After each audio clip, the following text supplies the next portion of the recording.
Tonight on Countdown to Green, we talk with eRacer owners Parker Kligerman and Landon Castle. We'll navigate all of the playoff scenarios, and we take a look at how you race at home with the Logitech Show Us Your Rig segment. All that and more, tonight on Countdown to Green. 'Cause we're invincible.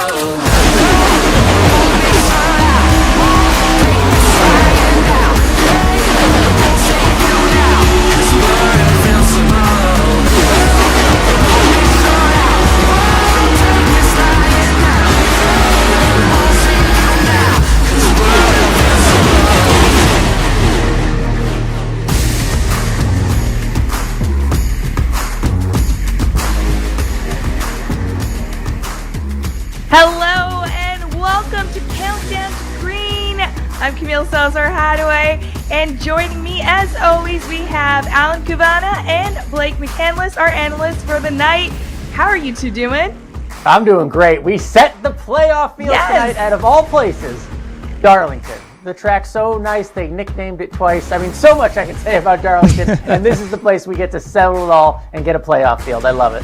Yes, we have so much to say about Darlington, and we're not going to quite get to that yet because we have a lot to cover. Who is going to be that 10th driver that makes it to the playoff? We'll just have to talk about it and see. But first, let's take a look back at Watkins.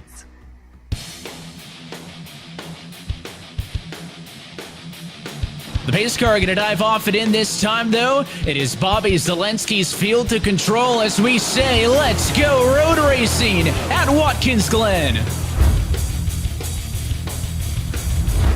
Alfala needs a good points night, Allen. That is a huge blow for him on the opening lap of this race.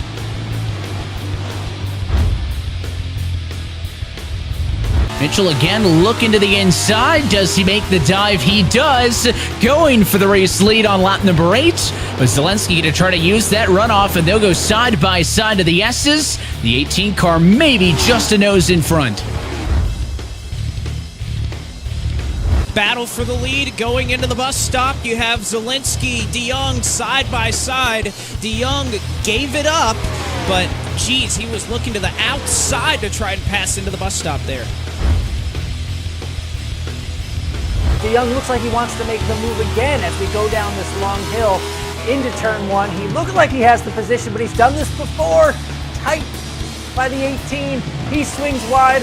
What looks like Mitchell DeYoung has finally got the position and takes the lead. And here comes Mitchell DeYoung. This is the money stop for your race leader. And it looks like a pretty clear exit for Mitchell DeYoung, who still, you could barely see Zelensky at the back of your shot there. There is the 31 of Mainz trying to get underneath the 15 through the outer loop. Oh, and it's all going to go wrong. Garrett Mainz into the outside tire barrier. Heavy damage on his Chevy Liners Camaro, and he pushed it a little bit too far. Mitchell DeYoung, who has led the last 31 laps consecutively after it was Bobby Zelensky in the opening dozen, has taken the white flag, and as he comes around through the final sets of corners, you have to wonder what sophomore slump for Mitchell DeYoung. Had speed all night long, made a pass for the race lead early, and he is going to walk his way to the postseason in 2022. Mitchell DeYoung wins at Watkins Glen.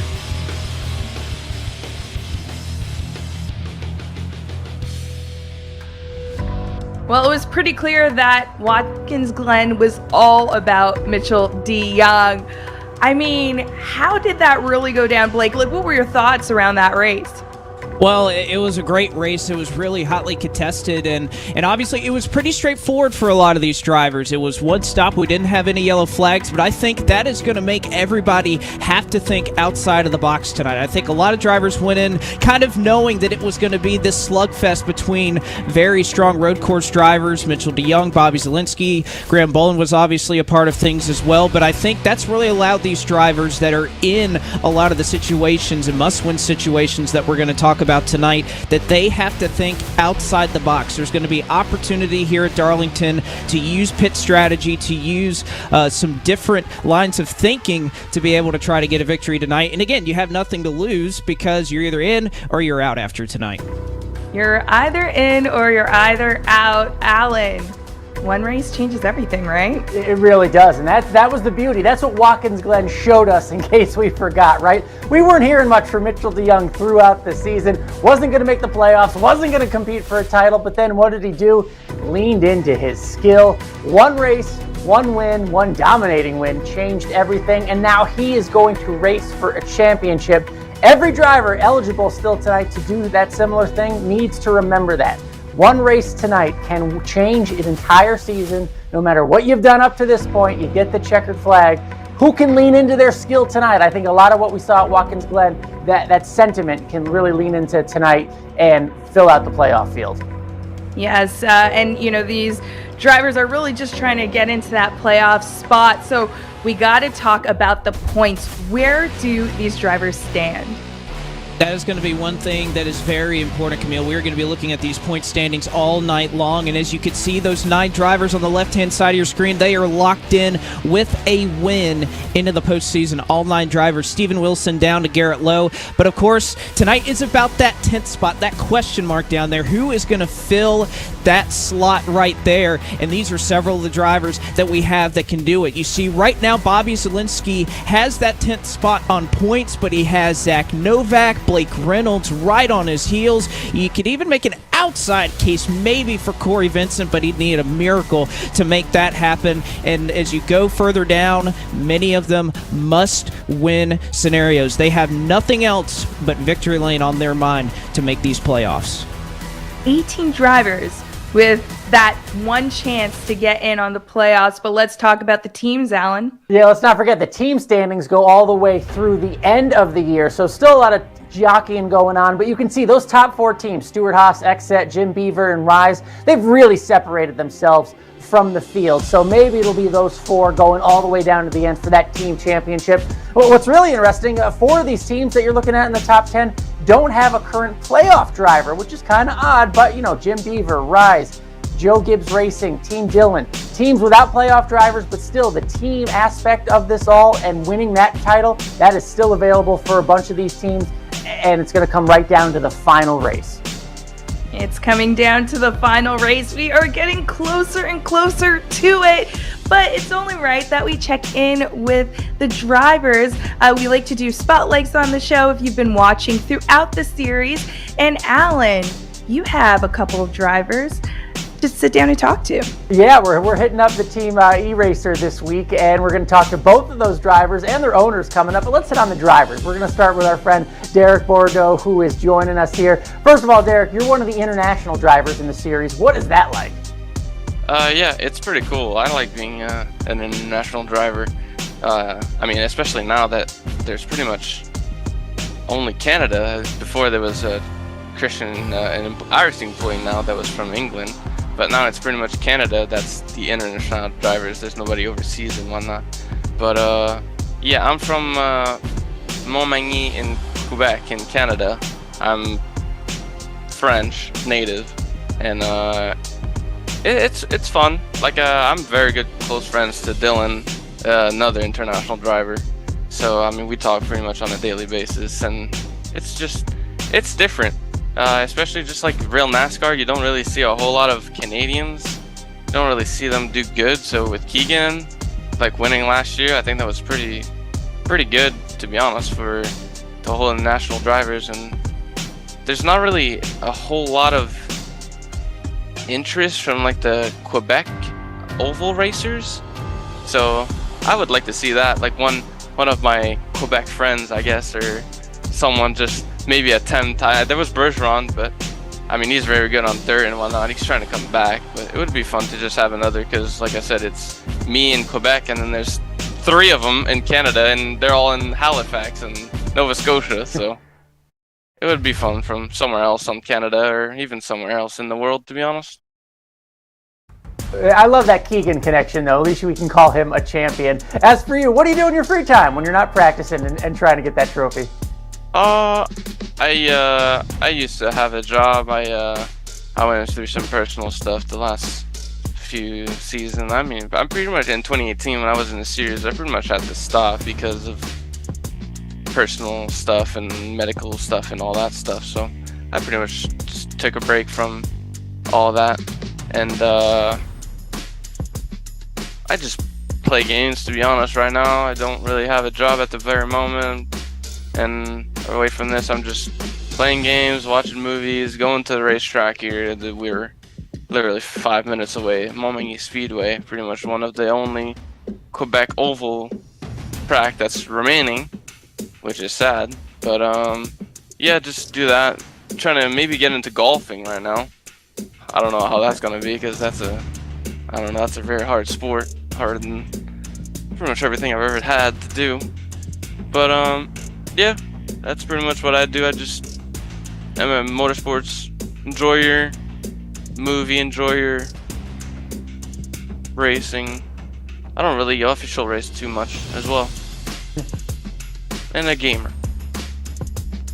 Always a gamer. And that golf, be careful with that. That can be very tough. Let's talk about your teammate. He's one of the more unique guys in the series. What is it like having Colin as a teammate?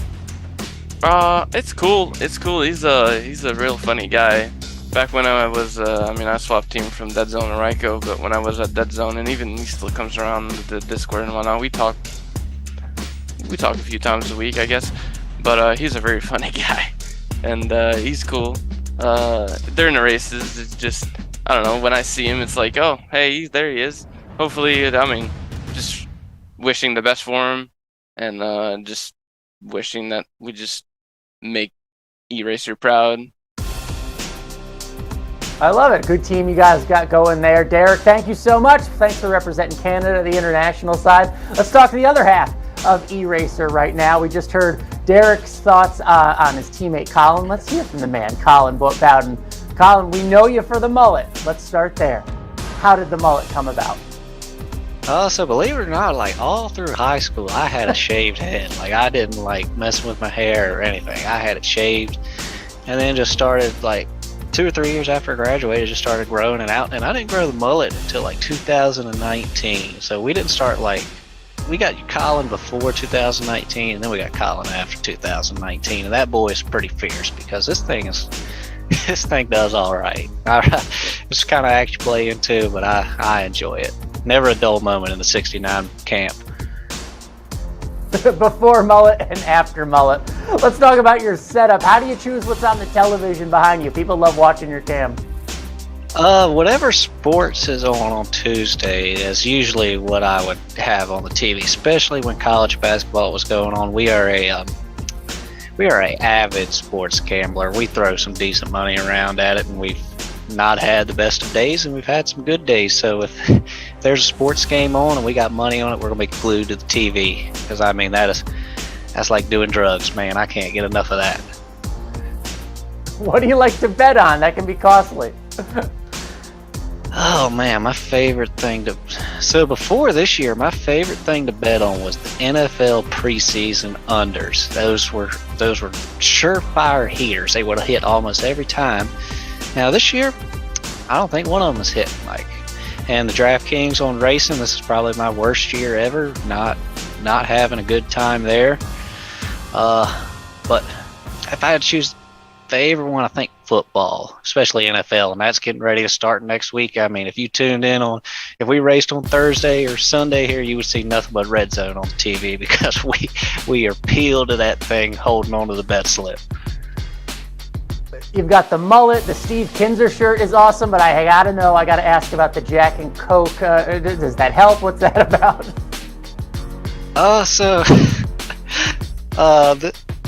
It definitely is my favorite drink. I mean, I went to the 600 and had Jack and Cokes, and somehow ran up a $500 bar tab at one of the suites there. So that kind of hurt a little bit. But Coca-Cola is the sponsor, and this series is a lot of fun. But if we keep crashing, it's going to drive me to drinking. So we got to have that bottle there just in case that happens. Hopefully it doesn't happen, but it's just Jack and Cokes are those things are nice. I enjoy me a good one or two of them.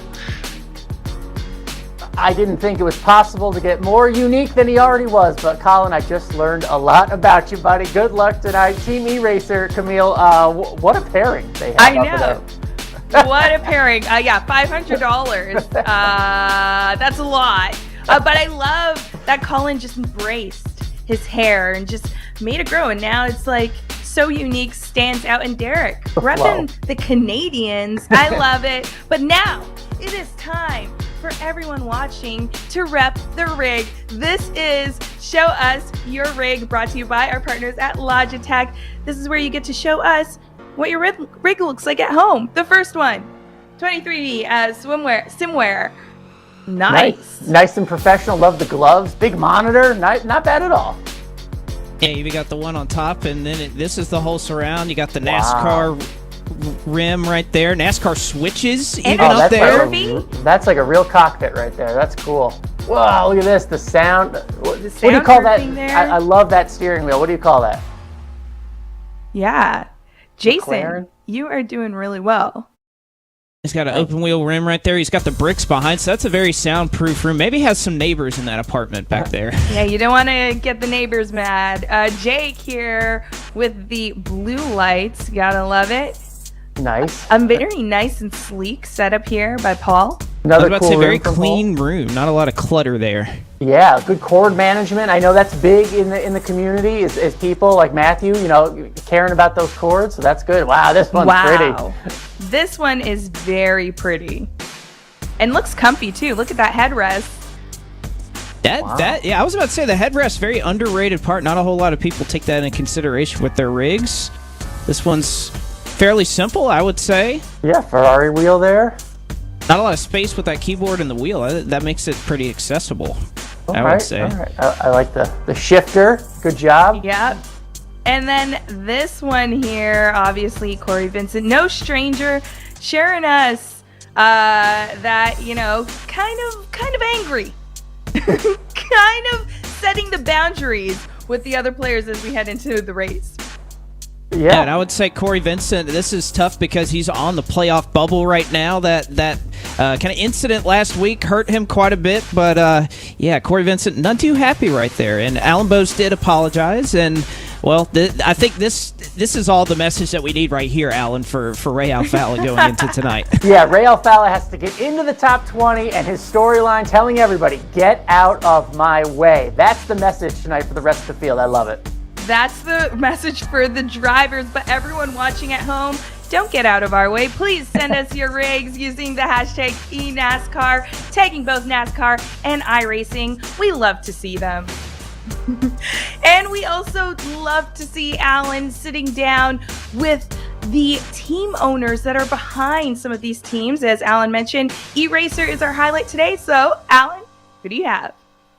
All right, thanks, guys. So happy to be joined tonight before we go racing by two of the biggest names in NASCAR and iRacing, Parker Kligerman and Landon Castle, co-owners of eRacer. And Landon, I want to start with you, only to offer congratulations. A top 10 finish in the Cup Series at Daytona. I hope you're celebrating. Thank you very much. Yeah, absolutely. The kids got their Shirley Temples for getting a top 5.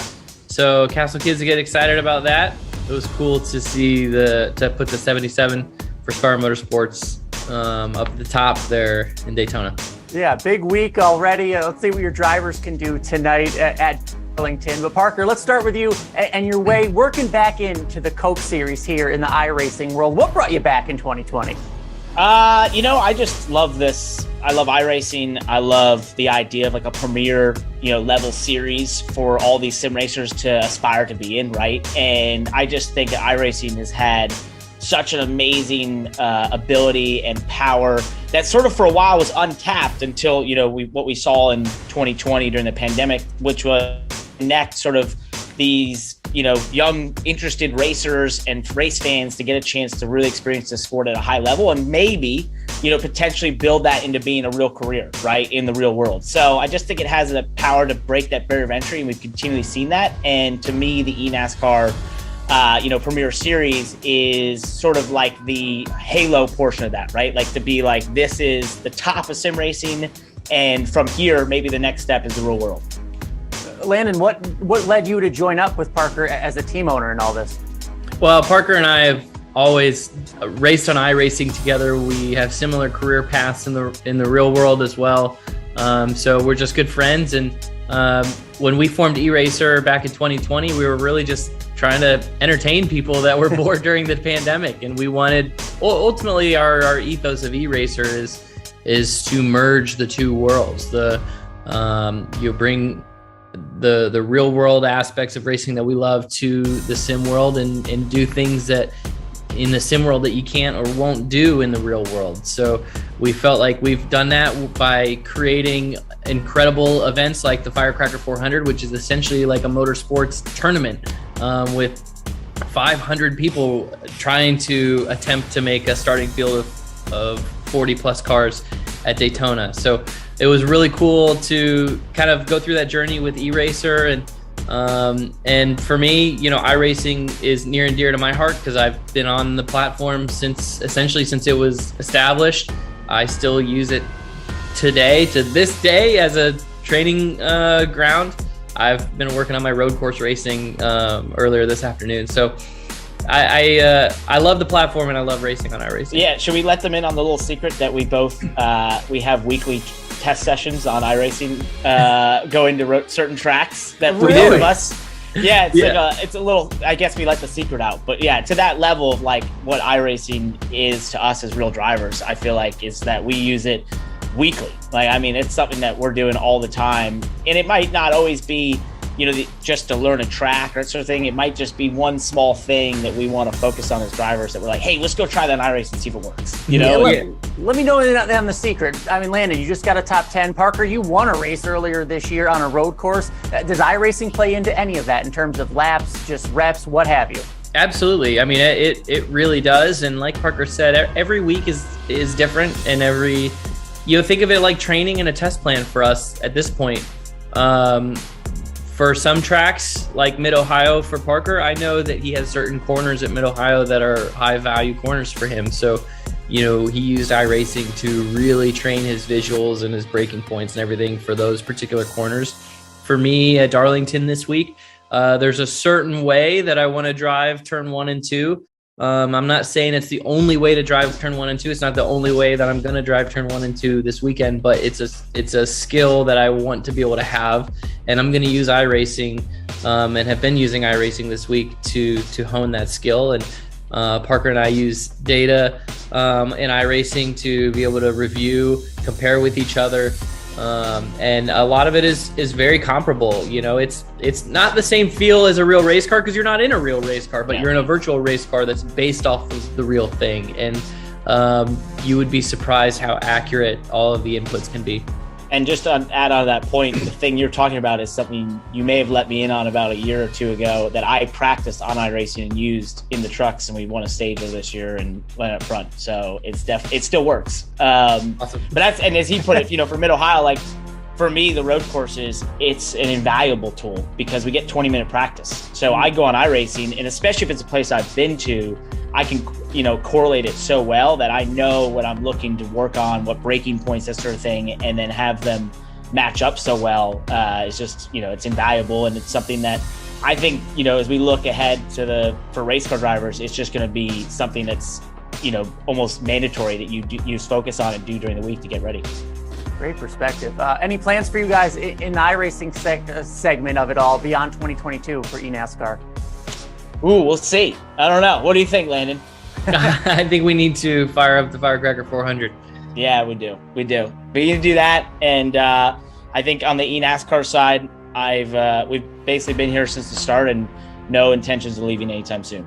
Looking forward to it. It's so positive. It's such a cool thing to have two guys like you involved on a weekly basis for the eNASCAR Coke Series, and obviously it works both ways because the drivers you're supporting are now coming up to the big tracks, and we really like to see that. So Parker, Landon, good luck the rest of the season. Congratulations, and thanks for joining us on here.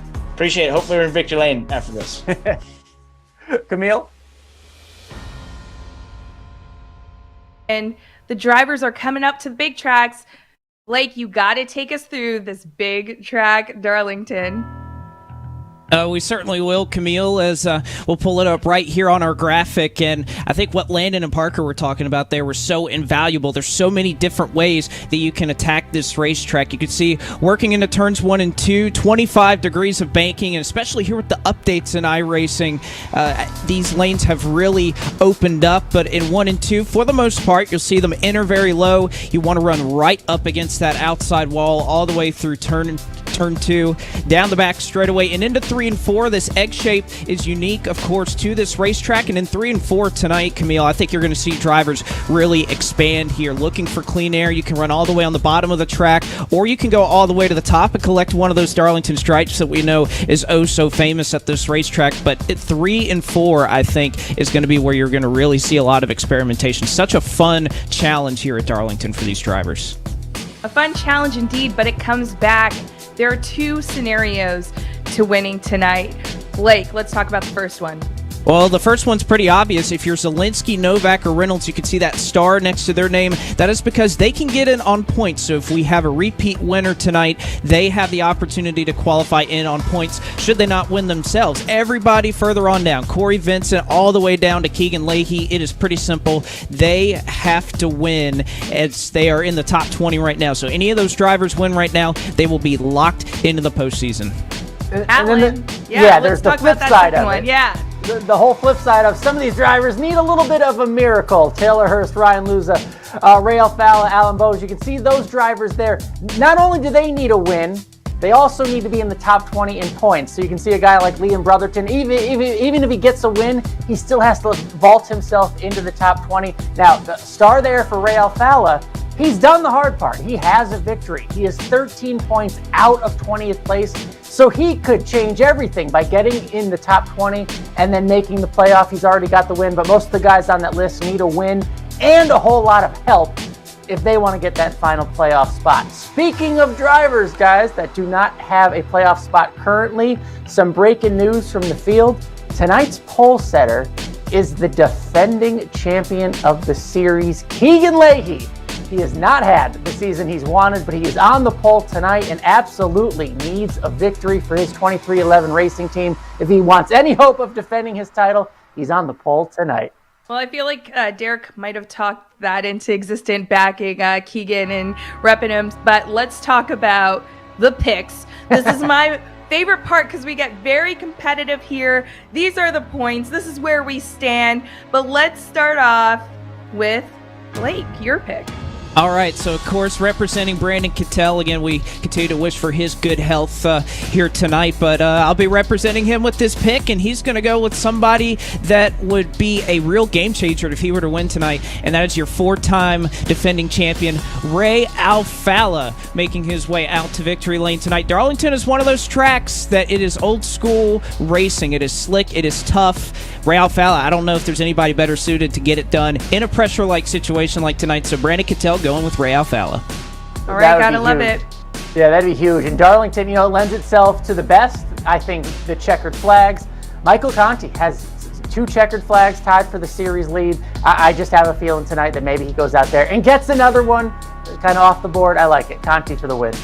All right, I'm going Mitchell DeYoung. I mean, I like the back-to-back wins. I am hoping for another one, and I'm really sad because I know Stuart House is really going to tweet me on this one. I'm sorry, Stephen Wilson. But that is it. That is Countdown to Green for tonight. It is Darlington. These drivers have a lot on the line. I cannot wait to see the race play out. Alan, Blake, thank you so much. You're about to join Evan and James right after this break. You at home, stay tuned because the race is about to start.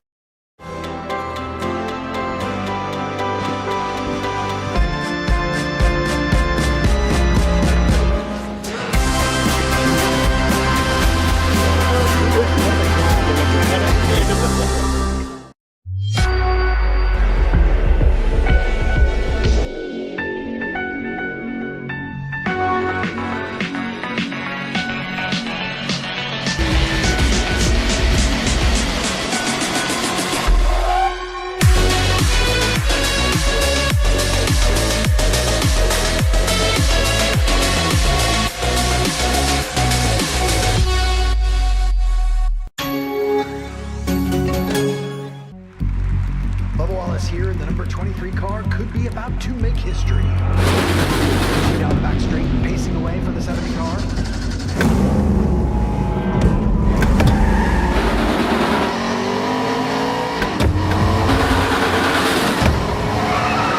Check up. Watch a man and walk the track.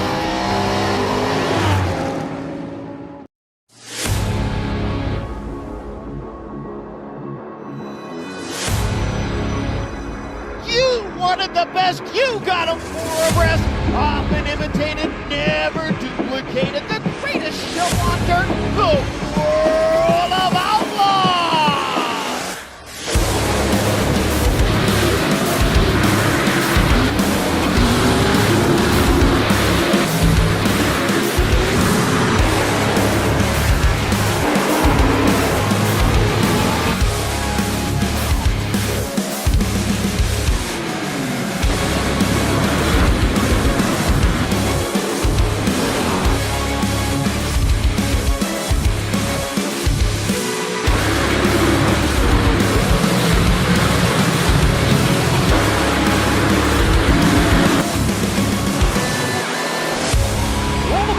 Dirt Racing will be available September 27th. Pre-order your copy today.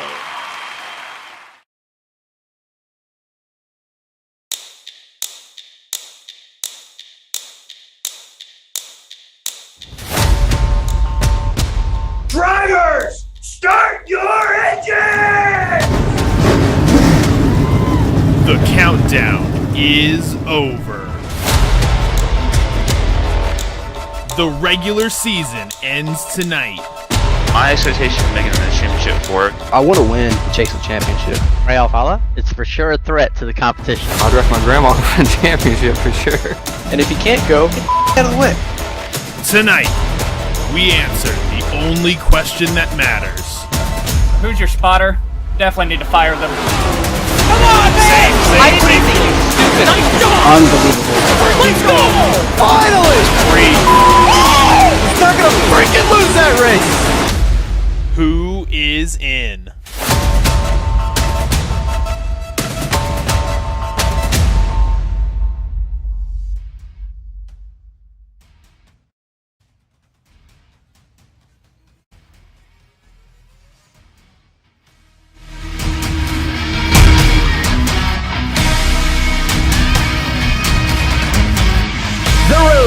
$300,000 becomes a much more elite club at the end of tonight. From iRacing's virtual Darlington Raceway, we say good evening, sim racing fans, and welcome to the eNASCAR Coca-Cola iRacing Series regular season finale. It is round 14 of 2022, and we're happy that you're with us, as always, on a Tuesday evening. Alongside myself, Evan Pasoko, happy to be joined by Blake McCandless and Alan Cavana. These two have been breaking it down with Camille all night long already, Blake, but it is very simple. 9 are in, only one spot left. That's going to be decided here tonight. And we're going to be watching the points all night long. If you're one of those drivers that's on the way out, you have to get a win. And of course, Zelensky, Reynolds, they have their opportunity along with Novak to try to get in on points. We'll be keeping up with it all night. Of course, the Cup Series, Alan, just had their own dramatic finale in Daytona. How about the challenge in front of these eNASCAR drivers tonight to do it at Darlington, of all places? Yeah, I thought the real-world scenario in Daytona a few days ago was crazy. Tonight may be even crazier because we have so many different scenarios. Every lap, every pass can change the playoff picture tonight depending on who's doing what and when. That's going to be crazy. Of all the places, Darlington, you want a playoff spot, you don't want the Darlington stripe, it's hard to have both. And we're happy that you're all strapped in and along for the ride with us tonight. We are about set to say let's go racing. So let's go trackside and hand things off to Kerry Tharp, track president here at Darlington Raceway, for the most famous words in motorsports. Darlington Raceway would like to welcome the eNASCAR Coca-Cola iRacing Series here to the track too tough to tame. Drivers, start your engines!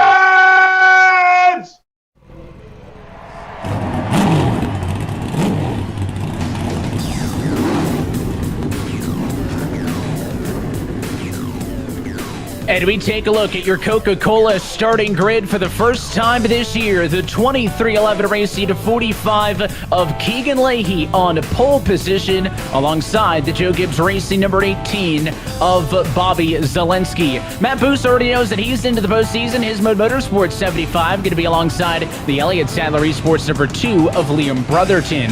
Back on row number 3, row 5, or P5 I should say, goes to Corey Vincent. That's the Team Dillon Esports number 3 Chevrolet. And the William Byron Esports Chevy of Nick Ottinger starts alongside in P6. Couple of non-locked-in drivers, Vicente Salas for Williams Esports and Dylan Duvall for Stewart Haas Esports make up row number 4. 9th tonight will belong to the number 8 Junior Motorsports entry of Michael Conti, with Blake Reynolds and his Jim Beaver Esports number 15 rounding out your top 10.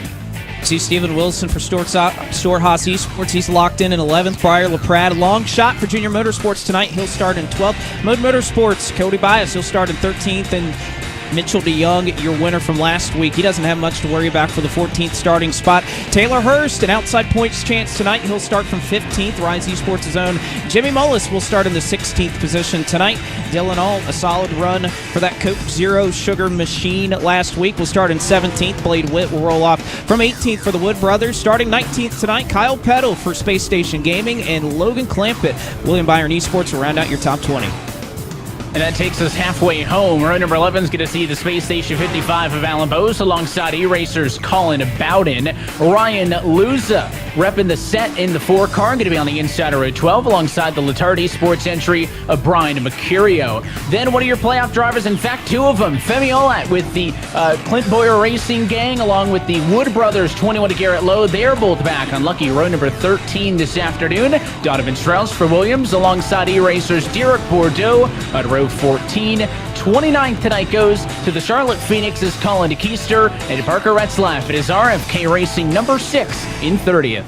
Going to have to think outside the box here as Ray Alfala for Joe Gibbs Racing will start in 31st, as well as Zach Novak in that points battle. He'll start in the 32nd spot. Michael Guest needs a win tonight from 33rd. So does Garrett Maines from 34th. Malik Ray has a prayer at it, mathematically eligible, just barely, but he'll have to start from the back tonight, 35th. Casey Kerwin, 36th. Derek Justice and Nick Shelton will round out your last row. And I know, Evan, Caden Honeycutt could not be here tonight because of the rain in the Cars Tour race at North Wilkesboro. So 38 drivers, Caden Honeycutt, one of those drivers, not going to make it, Alan. Yeah, and look, so many drivers are competing for that one final playoff spot. And one of those drivers that needs the win is starting on the front row, pole position tonight. The defending champion of the series, Keegan Leahy. Keegan, I know you need a big night. This is the best way to start it. What do you know about Darlington? Yeah, certainly. This is one of my favorite tracks. I'm always pretty strong here and capable of laying down the hot lap when I really need to. But, we'll see. This is a really long race. Difficult. You have to manage your tires. And honestly, I've been practicing qualifying for the last 5 hours, so I have no idea how much grip I'm going to have going into turn 1.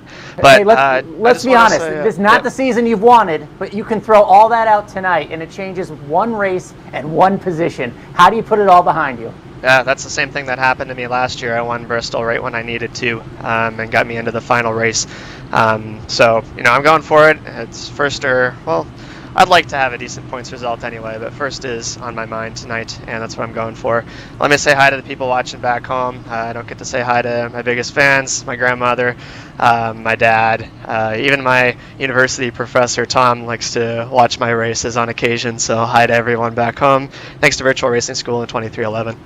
He loves winning, loves his grandma. What a guy. He is still the defending champion, guys, until he's out of the playoffs. That's at the end of this race. Let's hope not. And he's certainly no stranger to starting up front. It is the 15th pole position of Keegan Leahy's eNASCAR career. One final time in the regular season, Blake, let's take a look at our ASUS race analysis. And this is going to be so important, running 120 laps, one of the longer races we've seen in a little bit of time in this series, down to 45 miles per hour in a pit road that is very difficult to get down on. You can see you'll lose about 32 to 35 seconds. 3 tire sets available. that is going to be a big factor tonight with just 120 laps, especially if we get a couple of cautions. You see that fuel window should be safe to make it on just one stop, but again, 3 tire sets, especially, Evan, if we get a couple of yellows, the strategy is going to be abound with so many different instances of drivers looking to drive their way to the playoffs. And with all the different scenarios, there are as many as 18 possible names that could occupy that one final spot into the postseason, depending on what happens between now and lap 120. Pace car down and in, the field in the hands of the defending series champion Keegan Leahy. We're happy that you're with us for the final regular season race of the year, as we say, let's go racing at Darlington.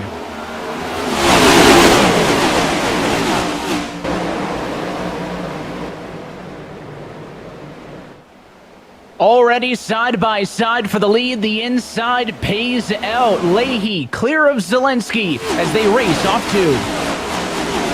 In a moment here down the backstretch, Blake Reynolds, a little bit of contact getting into turn number 1. He ended up being okay, but you can also look at the bottom right-hand side of your screen. There you see things are going to be pretty important tonight. You could see red numbers and red spoilers adorning the machines that are locked into the playoffs. If they are on the bubble, they will have a blue spoiler that adorns their cars. So you can see right there, Liam Brotherton, somebody that is a prayer that needs to get in. You can see right there, black spoiler for him. Nick Ottinger is a playoff driver, so he has the red spoiler for that number 25 Logitech Chevrolet. So visually, you can see this battle that is taking place and how much of it. Alan was talking about it in pre-race, Evan. Look at how much that playoff picture changes with Keegan Leahy up front. It's big because Leahy came into tonight 20th in the points. He's your current leader. That boots Zelensky and everybody else down. But you're right. All those drivers who are locked in already have those red decals on the car. They know that they're going to fight for the championship, but you got to keep an eye to the top of your screen. That's where you'll see those blue markers for the drivers on the playoff bubble. Those will be the names we'll be following as this race goes on. People looking for wins, people looking to points their way in. But as you can see, if we have a new winner, which Leahy currently occupies, those life points on the left-hand side of your screen show that would fill it up completely. So Bobby Zelensky, this is a real important battle here for 2 reasons, Alan. One is Bobby Zelensky would like to win the race anyways, but he cannot, in any situation, advance to the postseason if he finishes second to Leahy. So that's why that battle for the race lead is critical. And then we go a little further back in the field. The 51 of Ray Alfala. He already has the win, but he has to get into the top 20. And then you have Zach Novak also trying to get in on points. I was surprised by where he started this race because right when the green flag dropped, he was in a hole in terms of trying to get back into the playoff spot. That's why it's so crazy. You can see the race for 29th there. I mean, Lowe, Ray Alfala, Zach Novak, Casey Kerwin. These are drivers that still have shots at making the playoffs or have qualified already, and they're running back. And you can still see how hard they're running back there in around the 29th spot. And we saw that I just love the view of Bobby Zelensky, right behind the 45 of Keegan Leahy, because it just showed you how close they was to a playoff spot. And you can see how close all these drivers are right here. The difference one spot can make tonight, it's going to be huge in terms of who can go for a championship and who's left out. We're going to be talking a lot of points tonight. Unfortunately, due to the struggles that Alfala has had, this is no longer in his hands, right? He came into tonight needing to get back to the top 20 in points for his win from earlier in the season to count towards playoff eligibility. The driver he needed to catch, Leahy, 20th in points. That was a 13-point gap. Leahy's leading this race right now. So obviously if Leahy were to get the race win, it wouldn't matter. But Alfala could win the race, still not get to 20th. He needs the guys in front of him, Luza, Hurst, Leahy, Salas, to have a bad night if Alfala wants to catch up. And Blake, you're the driver amongst the trio of us up here. That is never a situation you want to be in, right? You can go out, win the race, and it could still not be enough. So Alfala and many other drivers in the field dependent on the fate of what their competitors do tonight, depending on if they'll make it or not into the postseason. You're exactly right.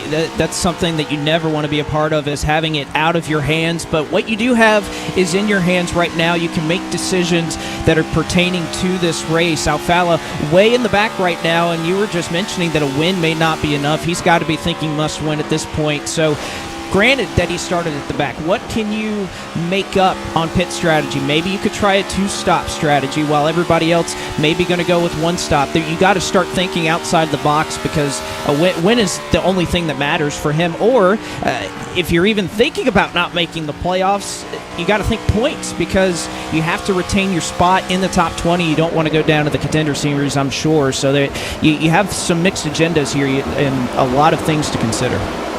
There is certainly a lot on the line. There's a look at Corey Vincent's number 3 Chevrolet Camaro. He rides it 4th at the moment with Wendy's colors on board. He's ahead of the 2 of Brotherton, the 25 of Ottinger for 4, 5, and 6. And as we watch the battle roll on, let's jump on board with our Coca-Cola onboard camera.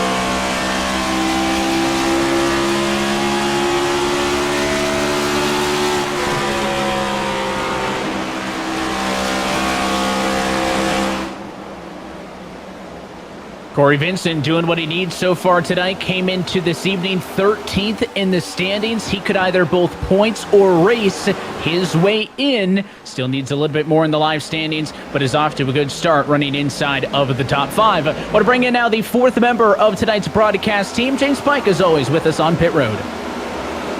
Yes, indeed. Thank you, Evan. Lots of eyes watching the Toyotas of Keegan Leahy and Bobby Zelensky tonight. Leahy feels like he's got a lot of pace. Felt like he was a little bit quicker than Bobby in testing. Lots of emphasis between him and crew chief Matt Bontempi and watching the rear tire wear over the course of a long green flag run. Meanwhile, Bobby Zelensky was already watching the drivers behind him, trying to figure out whether or not the bottom might be a little bit slower or faster than the top.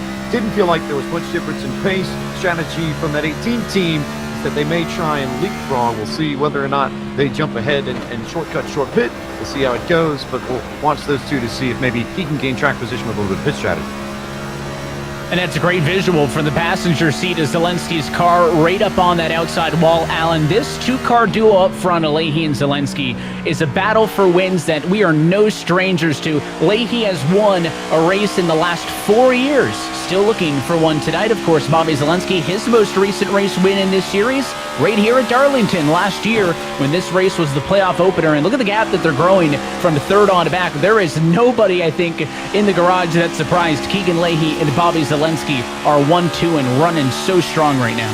As if there weren't enough storylines going into tonight, look who the 2 drivers are dominating the field so far. I love talking with Keegan right before we got this race started because it just reminded you of the pressure factor in competition, right? The pressure factor in sports and how for some it's just a different level of performance when the pressure is on the most. We heard Keegan say it. He needed it last year at Bristol just to make the playoff, goes on to win the championship. Winning the championship in that final race and doing all you have to do to perform, there's no more pressure than that scenario. So this, he's been here before, and even though he's had a bad season, to see him doing this right now, it shouldn't surprise anybody. I just love that he's out there doing it because the season he's had hasn't been much as a defending champion, right? But he can prove all the haters wrong just by winning tonight and going after that title once again. This is cool to see because Zelensky's coming as well.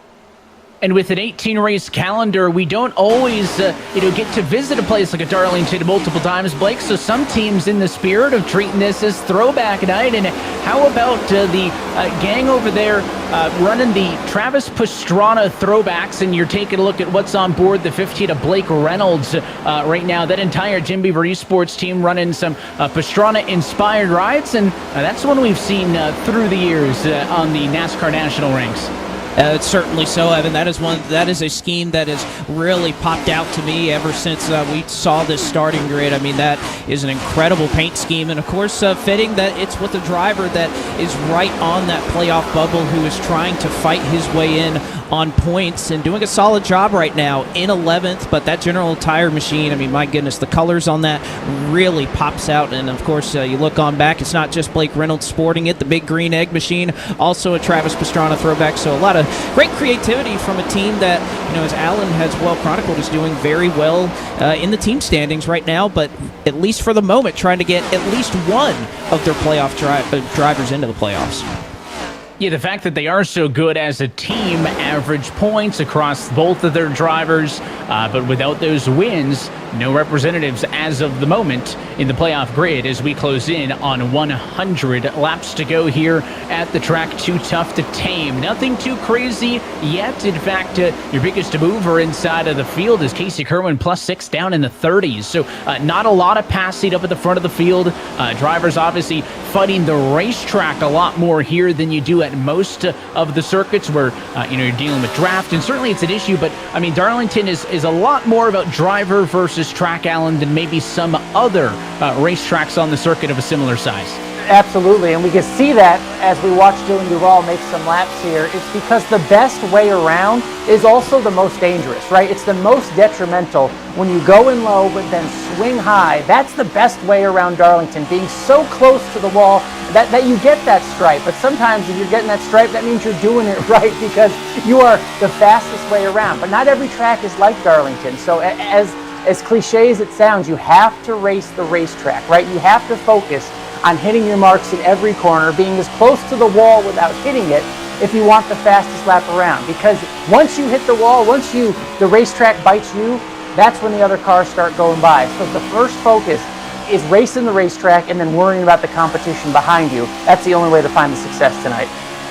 A lot of real good looks throughout the field. If you're enjoying the action here tonight and are excited to watch the road to $300,000 continue, you can stay in the loop with all things eNASCAR. For more information on the schedule, the standings, and even info on how you could one day qualify to be a driver in this series, go to iRacing.com/eNASCAR. That'll be your home for the next couple of months here as we get closer and closer to crowning our 2022 series champion. And of course, if you're a fan of the dirt racing, iRacing in collaboration with the World of Outlaws dirt racing video game. Less than a month until it's released. You can learn more and also get your pre-order secured on your favorite platform now.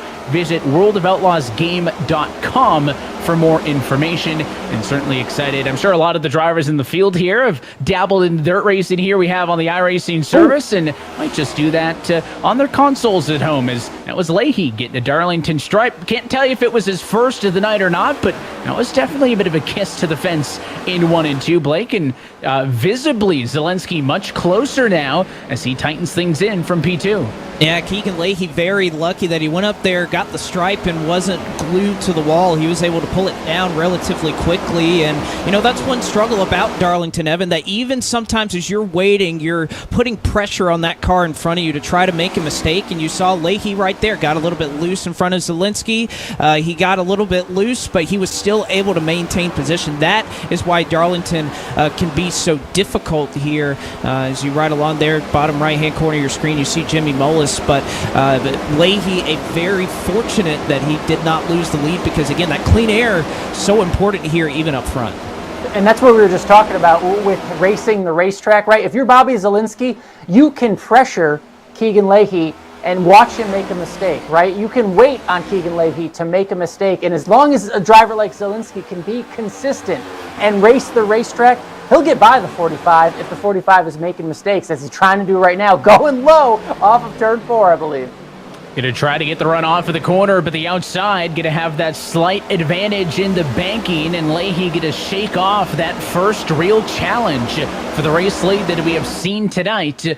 He has now led the opening 26 laps of this one, but I wonder if that little wall tap got him slightly flustered. Zelensky may smell some blood in the water. Listen, these are both the drivers who have won here at Darlington in the past. In fact, they're the most recent 2 winners here at Darlington in the eNASCAR Coca-Cola iRacing Series. But they have both at times, struggled, I think, to adapt and learn these new cars, much like the entire field has. These are guys who we're used to winning a handful of races a year. There is so much on the line for both of them. Again, Leahy cannot get to the playoffs without this win, Blake, and there is no way for Bobby Zalenski to get to the postseason if that 45 wins this in front of him. There's only one spot left. And this is a vintage performance that we're seeing from Keegan Leahy. This reminds us of his championship run last year when he was able to have so many strong runs in qualifying, typically starting up front. If he wasn't the pole sitter, he was starting in the top 3. His average start last year was better than 5th. He has not found that same success, but we can see Keegan Leahy as well as Bobby Zalenski last year, another driver who was always up front in qualifying. You can see they finally got track position, Evan. They've been searching for it all year long, and since they have it, they are pulling away. But how about Matt Busa, who was pulled right up to the back of this battle? Leahy was best in practice, best in queue, but that advantage that they once had has evaporated, and this is an interesting dynamic because Matt Busa, Allen, a driver already locked into the playoffs. You jump on board with his number 75 Ford here. He is already in. So you know that he has much less to lose in this battle per se than the cars in front. I wonder how aggressive he might be. And as I say that, here goes Zalenski on the inside. And just like that, he finds a way through. New race leader at lap number 30 goes to Zalenski. And you see the live points on the left-hand side. No longer is that 45 Leahy in. He drops to 18th. And now Zalenski, as your active leader, goes into the green. And what a shift, too. I mean, just by that one position in the championship points, and really it looked like he was halfway up that pylon in terms of being in 6th place if the playoffs were to start with him as they are now and the points. So just how significant every one of these laps, every one of these positions are. Now Keegan has to worry about Busa behind him, and you wonder about the handling. I also wonder about Busa, and you think about the tires, right, and how valuable they are. If drivers can, drive differently with their styles, save a little bit, because we saw Busa closing as these other cars kind of backed up to him. But now with Zalenski in the lead, whether it be clean air, whether it be just having that clean track in front of him, he's driving out there and could, showing us that he has what it takes to get the victory tonight and drive himself into the playoffs, not worry about points whatsoever. And after leading the opening 29, he'll lose another spot. Busa to 2nd, and Keegan Leahy, in a must-win, slides down to 3rd. But it's Bobby Zalenski now on top of the scoring pylon at Darlington, a third of the way through this regular season finale. You're watching the 2022 eNASCAR Coca-Cola iRacing Series.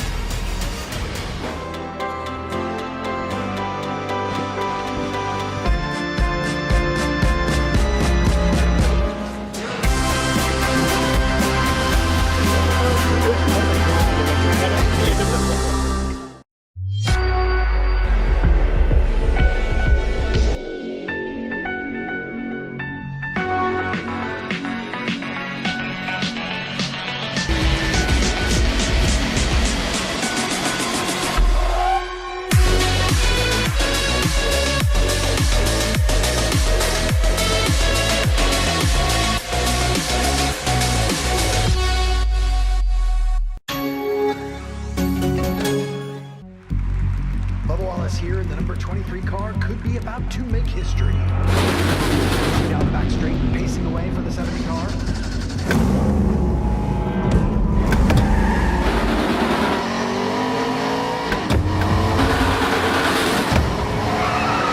Check up, check up, check up. Watch what happened, block of the track. This is where it all starts. Darlington. Here, the walls can talk. Contact made! And folks, they're gonna have their say. So, you want to be a NASCAR champion? The round of 16 begins this evening. Taming Darlington is your first step. And boy, is it a doozy. The NASCAR playoffs begin at Darlington on USA.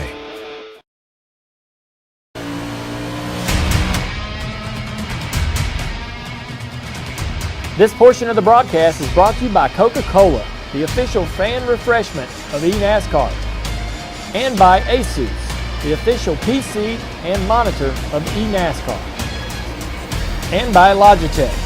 Through design, engineering, and a love of driving games, Logitech G takes racing simulation to another level. Logitech G, the official wheel and pedals of the eNASCAR Coca-Cola iRacing Series.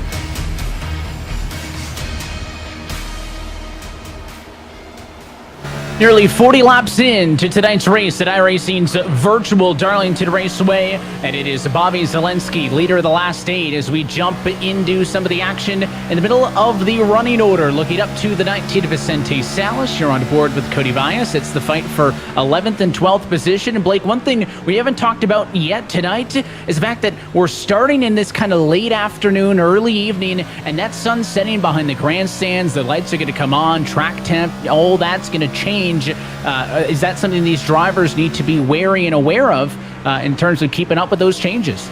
Well, certainly so, Evan. Anytime, whether it's the real world or the virtual world, keeping up with the racetrack is going to be key right now. Over 120 laps, the track can change enough already, but with that sun going down, with those Earnhardt towers that are here in turn, and you'll see a large shadow cast over turns 3 and 4 as the sun goes down. That's going to cool this track and change the handling a little bit. So that's up to these crew chiefs. These drivers do a ton of testing in the week with knowing that this weather is going to change. So I'm sure they're ahead of it, but that is one thing they will certainly have to keep in mind, is that this track's going to get a little grippier as the night goes on and this track temp cools down. Looking at the 95 car of Casey Kerwin side by side there off of turn number 2 with the 16 of Blade Witt, and a good bit of a shove from that 9 of Michael Guest, or the 199 I suppose tonight, but Witt's going to fight back, squeeze it up on the outside of the racetrack. You got Mercurio, Bordeaux back here. I mean, up front things have calmed down, Alan, certainly not back here in the midfield. No, and there's still plenty to fight for out here, right? And we're starting to see some of these pit stops. I was wondering when we'd see some cars on pit lane. I think we saw the 21 pit a few laps ago. Now the 33 on pit lane. Remember, with the tires and the way they are and how valuable they are, you want to have some at the end in case we get some of these cautions at the end. So the strategy and everything, it starts now, right? How early do you come in? How early and how long can you run on this first run without losing too much time? We're looking out the front right here of Derek Bordeaux, and we heard from him on the pre-race show. And he, again, one of those drivers not having the best year, got to do all you can to get that final victory. But you can see how messy it can be, and with that sun coming down, the sun setting this time of day, it's an interesting shot out down the backstretch.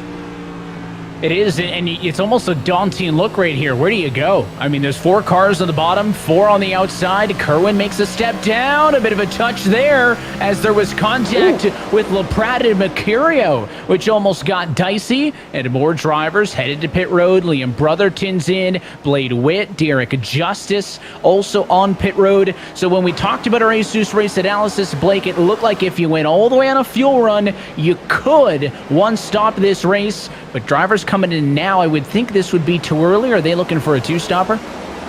Well, I think that's the case. You have to think that they're going to 2-stop it here, but I think so many drivers that are in a must-win scenario, they're going to stay out. I mean, why wouldn't they at a certain point? Because you're going to try to trap the rest of the field a lap down. You can see Garrett Lowe able to go all the way on the apron, and he is just flying by these competitors. So you can visually see the huge difference that tires make. Darlington, a track that obviously is going to favor fresh tires because of how much wear that there is. And this is where wrecks can happen. The speed difference is so significant. You have a disagreement on when you're going to enter the corner, how much of a run you have on somebody. So this is where things can get a little dicey here, but you could see the amount of time that Garrett Lowe's making up, and everybody else that's on the track, Evan, they've been sliding around. Liam Brotherton fell through the field about 10 spots. Kyle Pettles had his share of issues. He gets in the outside wall right there. So these drivers that are still on track, not only are they in the way of these drivers on fresh tires, they're sliding all over the place. They're not liking the handling of their cars. If I'm Keegan Leahy, I want to know what the 21 is doing right now and how fast he is, because if Keegan's not going to catch Matt Busa or Bobby Zelensky the way things are now, one thing he can do is short pit his competitors and be as fast like the 21 is and try to make up some time quickly, I would short pit the two leaders right now if I was Keegan Leahy.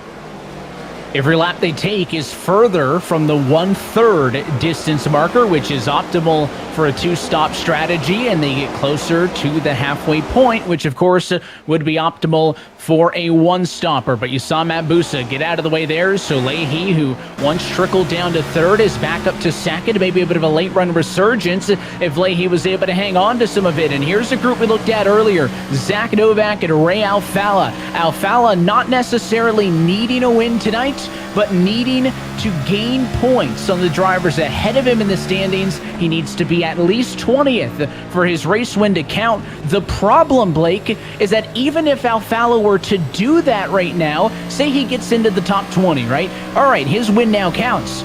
But your race leader's Bobby Zalenski.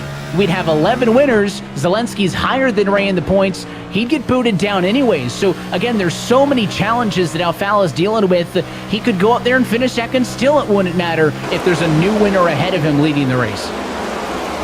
It's just one of those things about having this rough patch down the stretch that Ray Alfalla has gone through recently. At least right now, 26th on the board, and just hoping, I think at this point, you have to just stay out and try something different. You have to think outside the box. We've talked about it time and time again. There's going to be no way that you're going to make up this much track position in a field this stout without a little bit of strategy. And we're hearing calls over the radio, Evan, of so many drivers sliding, checking up. You see a lot of it right in front of them on turn 2, James.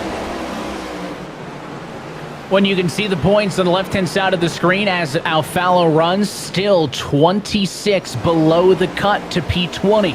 So he needs to make up 26 points on Hurst, on the 55 machine there as well, of Alan Bose on the 4 Alusa. So that doesn't necessarily mean Alfalla needs to make up 27 now spots on track. He needs to gain, and they need to lose some combination of those. Again, it is a tall order, and Alfalla not as fast as I'm sure he would like, but the 4-time defending champion, the only driver who's ever been able to do it more than once, let alone 4 times, is not going to give up until the very, very end of this one. And I'll tell you what, he and Novak got to be pretty well acquainted at this point, because every time we look back, I think they've been fighting with each other since the drop of the green flag some 51 laps ago.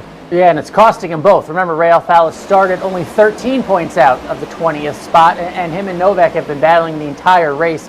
2x2 around Darlington is not the fastest way to go. Ray Alfalla needs some help right now. He also has to root for a driver like Matt Busa, who has to, Ray Alfalla needs an already winner, if you will, this season to get the victory and jump into the 20th point spot if he wants to get in to the playoffs. And Novak going to hit pit road, so that'll finally give some relief to Ray Alfalla there. So the 5 machine is down, and again, now we're kind of closer to halfway than we are to that 1/3 distance marker. So the amount of cars who have stayed out is the vast majority of the field. I think it's your top 32, and that's 33 cars total haven't pitted. So those who pitted is not a big number. It looks like maybe a majority of the field. Blake, I don't know, is it deep enough to assume if you're going this far, you're looking at a one-stopper?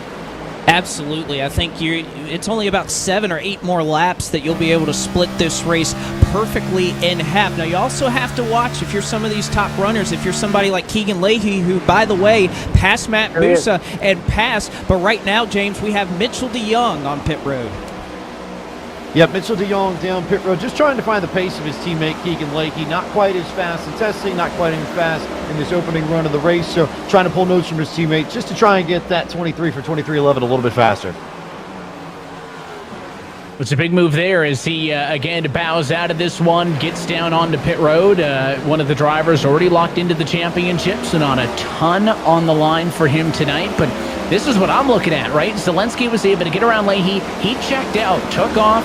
Leahy fell down to third, got passed by Busa, and that almost made me think, maybe Leahy drove it too aggressively early. As you see more takers to pit road, Strauss, Ottinger, LaPrade, old down pit road. But all of a sudden, late in this run, Leahy's starting to close the gap, guys, and if he continues this pace, he's been about 1/10 to 1/10.5 faster than Zelensky lap by lap. Leahy could get back to the lead before we get to the cross flags.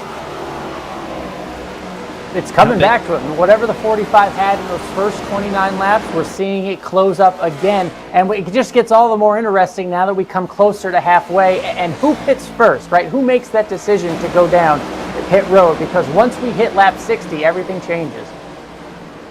Garrett Main's also going to come down to the pit road. 64 laps to the end of this race, Blake. I think ours said max of 63. Can they push it?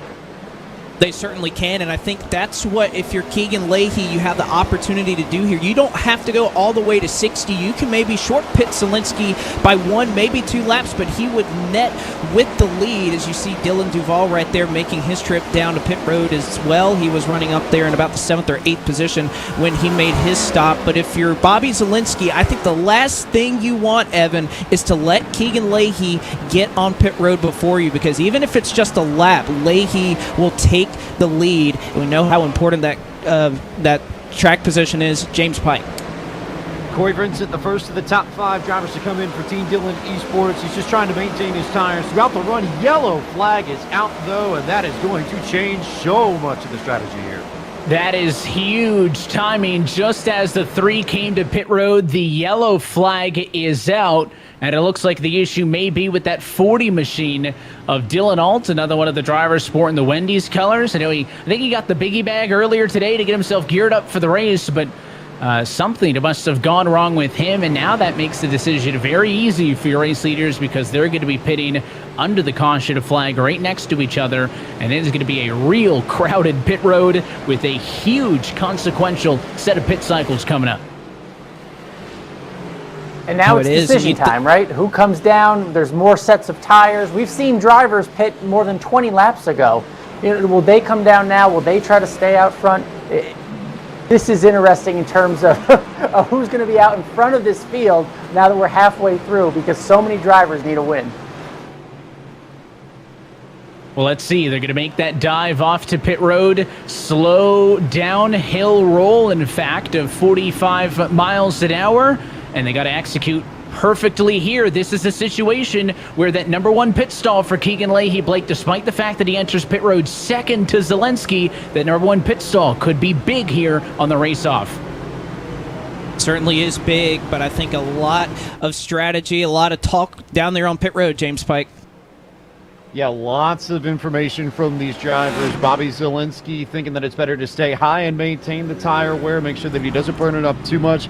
Keegan Leahy felt like he was slower in the middle of the run, but faster at the beginning of the end, so they're trying to find a little bit more consistency. And Blake Reynolds is just trying to get his car incredibly freed up. Needs a lot of help to try and get the car loosened up. Let's take a look at the replay and see what happened. Well, 4 tires on for pit road, and Zielinski will win the race off of pit road, so Leahy unable to leapfrog him on the exit. And the issue for that yellow, we saw and talked about it, Dylan Alt to the back straightaway. Can't really tell, Blake, what happened with that 40 car. Maybe trying to get down to pit road speed. I mean, it is a very unique entry, but somehow locked it up. It started to spin on him, and the 46 machine was right there on the scene, and Mullis got into him. It's really confusing, Evan, because, again, Darlington is a place where there are a lot of different ways that you can approach pit road. You can try to slow down on the back stretch and kind of enter low, or you can try and even swing it up in 3 and 4, slow down and cut hard down. You see, all obviously had a lot of issues there trying to get onto pit road, and unfortunately brought it out. And looking up towards the front of the field, sometimes when you get a yellow in a pit cycle like this, some drivers get real lucky, right? They had already completed service, they stay out. Not a lot, if any, of that in this scenario. Nobody is leapfrogging Zielinski and Leahy and company. There are a couple of drivers looking for a wave by. Looks like Duval, LaPrade, Maines, and about a dozen other cars total looking to get waved around to rejoin the lead lap. Those cars anywhere from 26th to 37th in the running order. That's basically everybody in the field with the exception of Derek Justice in 38th position, who's about 18 laps down. But it's going to get everybody back onto the lead lap, and we're going to see this exciting battle for the race lead continue. And there it is again on the left-hand side of your screen. The drivers highlighted in red are already locked into the playoffs. they'll start their road to $300,000 when we go race it again in 2 weeks at Bristol. The drivers in blue have a chance. They are in contention, and as it sits, Zelensky and Leahy, they've been first and second for a lot of tonight. Either of them, if they could win the race, would advance as that number 10 seed. Half the race down, half the race to go. Playoff spot on the line. Keegan Leahy trying to defend his championship, and it all comes down to what could be this final run. I mean, that was an interestingly timed caution now that we have half this race to go, and the battle's been between Zelensky and Leahy, both who need this victory. This has been the closest when we, put them all back together and line them all up again. Maybe we get another player, but those two drivers up front are going to be hard to beat. Both of these drivers, more than 10 wins apiece in their eNASCAR Coca-Cola iRacing Series careers. Of course, Leahy, the defending series champion with 2311 Racing from last year in 2021. Zelensky, though, still looking for that first Blake, and he has been consistently one of the best drivers year after year after year. You can only imagine how bad the 18 wants another crack at it. He wants it so bad, but so do the drivers a row behind him. Matt Busen, how about Blake Reynolds right on that cut line? He could get in on points, not obviously with Zelensky or Leahy winning. He still trails Zelensky in the points by a little bit, so he needs a little bit of an advantage. But Blake Reynolds has raced his way up into the mix from the 10th starting spot. And he's on the outside of row number 2. Green flag in the air. 58 laps still to go here at Darlington. Zelensky cleared for the race lead quickly. It'll be Zelensky, Leahy, Busa, 1, 2, 3, side by side, fourth on back. This is the best conditions for teams right now. The best tires, the best grip. This is the best time to make passes. Everyone's so close, and you have your best conditions of the car. You got to get it done now before these leaders get too far out. You can see the 24 there as well. Cody Bias trying to mix it up, but he's kind of stuck on the bottom. Reynolds able to clear him up on the outside. Steven Wilson, another driver locked into the postseason. He'll sneak through up on the outside. Conti next, so Cody Bias getting eaten alive as he's stuck on the bottom. He'll finally, I think, find a spot in line, but then Luza going to cross him back over, try to clear underneath, and he does. So a rough sequence. Cody Bias drops 5 spots just like that. It's so tough there on the inside, especially when everybody's rolling. You can see everybody just trying to push each other to slot themselves in line, kind of get this run, get their feet wet with their new tires. But when you're trapped there on the bottom, you just have so little momentum off of turn 2. They're just able to eat you alive. And unfortunately, Cody Bias falls back a number of spots before being able to slot in line. And it is nose to tail for about 8 spots right now, right there at the front of the field. And don't look now, but the driver out of Cypress, Texas, Ryan Luza, on the move, started 23rd in this race, and now he has closed the gap down. Luza entered tonight 22nd in the points. He needs 2 things to happen. He needs to get to the top 20, and he needs to get a race win if he wants a chance for the championship, and that car's looking good. He's closed in on a lot of the guys who have been up here all night long. And look at the live standings, guys. Left-hand side of your screen. He is currently meeting that top 20 requisite. That means that he's in position. If he can get to the race win, it would be good enough to get him into that 10-grid championship. And we can see what a restart, a caution, a pit stops, a restart, all that can jumble the points. Remember, Ray Alfala was 26 points out a few laps ago. Now he's only 12. Ryan Luza in the top 20. Everyone up there in that scoring pylon rooting for Matt Busa right now to go get that win. That's what they need, plus some help.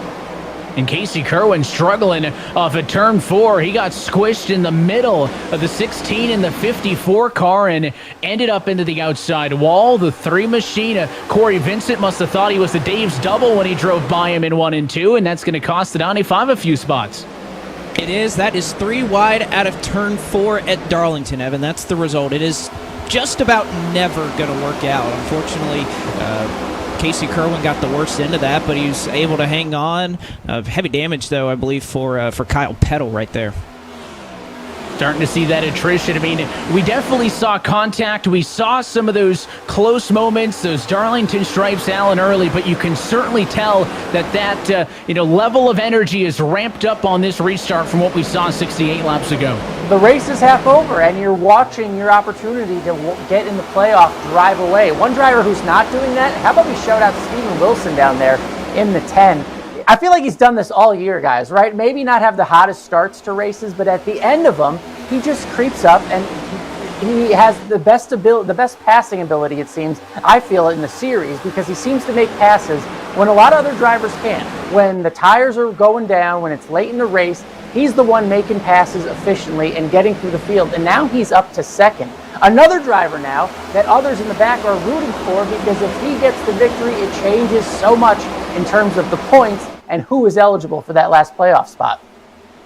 And Busa moving over a little bit to get out of the way in the battle for the top 4. So Busa down to 5th. Conti now up to P4. It's the highest that we have seen Conti so far tonight. And now the onboard perspective with Steven Wilson. Wilson looking to be a bit of a spoiler here tonight. Has 2 race wins on the season. Most recently back at Road America a couple of weeks ago. Also won in Atlanta back in March. And what he can do right now is take a playoff spot away from Bobby Zalenski. There's always that question to Blake, as somebody who's already locked in, do you want to interfere? But listen, Steven Wilson knows Bobby Zalenski will be a huge threat to his hopes for a championship, and he has a chance right now in the battle for the race lead to take a major competitor off the board.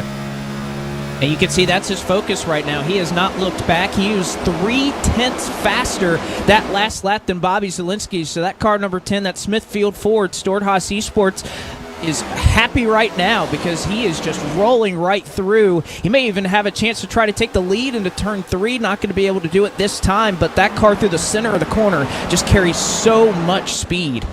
Blake, what kind of notes are you given to as a driver or adjustments that you're making? How does this change throughout a race that Steven Wilson all of a sudden has it going on like this? Well, there's a lot of different adjustments you can make here in iRacing, Alan, especially on pit road. Air pressure is obviously probably one of the biggest ones that these drivers use a little bit. They also, if you go to your F7 screen, if you're an iRacing user, you can change your left rear spring offset, your right rear spring offset. That can obviously have some effect on handling you the entire race while you're out there on the track. You obviously have your brake bias as well that you can change. So there's a lot of adjustments that these drivers have at their hands. There's a look off of the back of your race leader as Wilson continues to apply the pressure. Conti in 3rd, low 4th. Leahy relegated now to the number 5 position. It's the lowest we have seen him all night long. His hopes at repeating on the title from last year get thinner and thinner. And there's another peek to the inside from Steven Wilson, trying to make a move, can't make it stick that time. Wilson comes into tonight as one of only 3 drivers to have multiple race wins this year. Both he, Ottinger, and Conti, 2 checkered flags. I guarantee you Wilson would also love to get an extra 3-point bump of bonus points if he could get the win here tonight.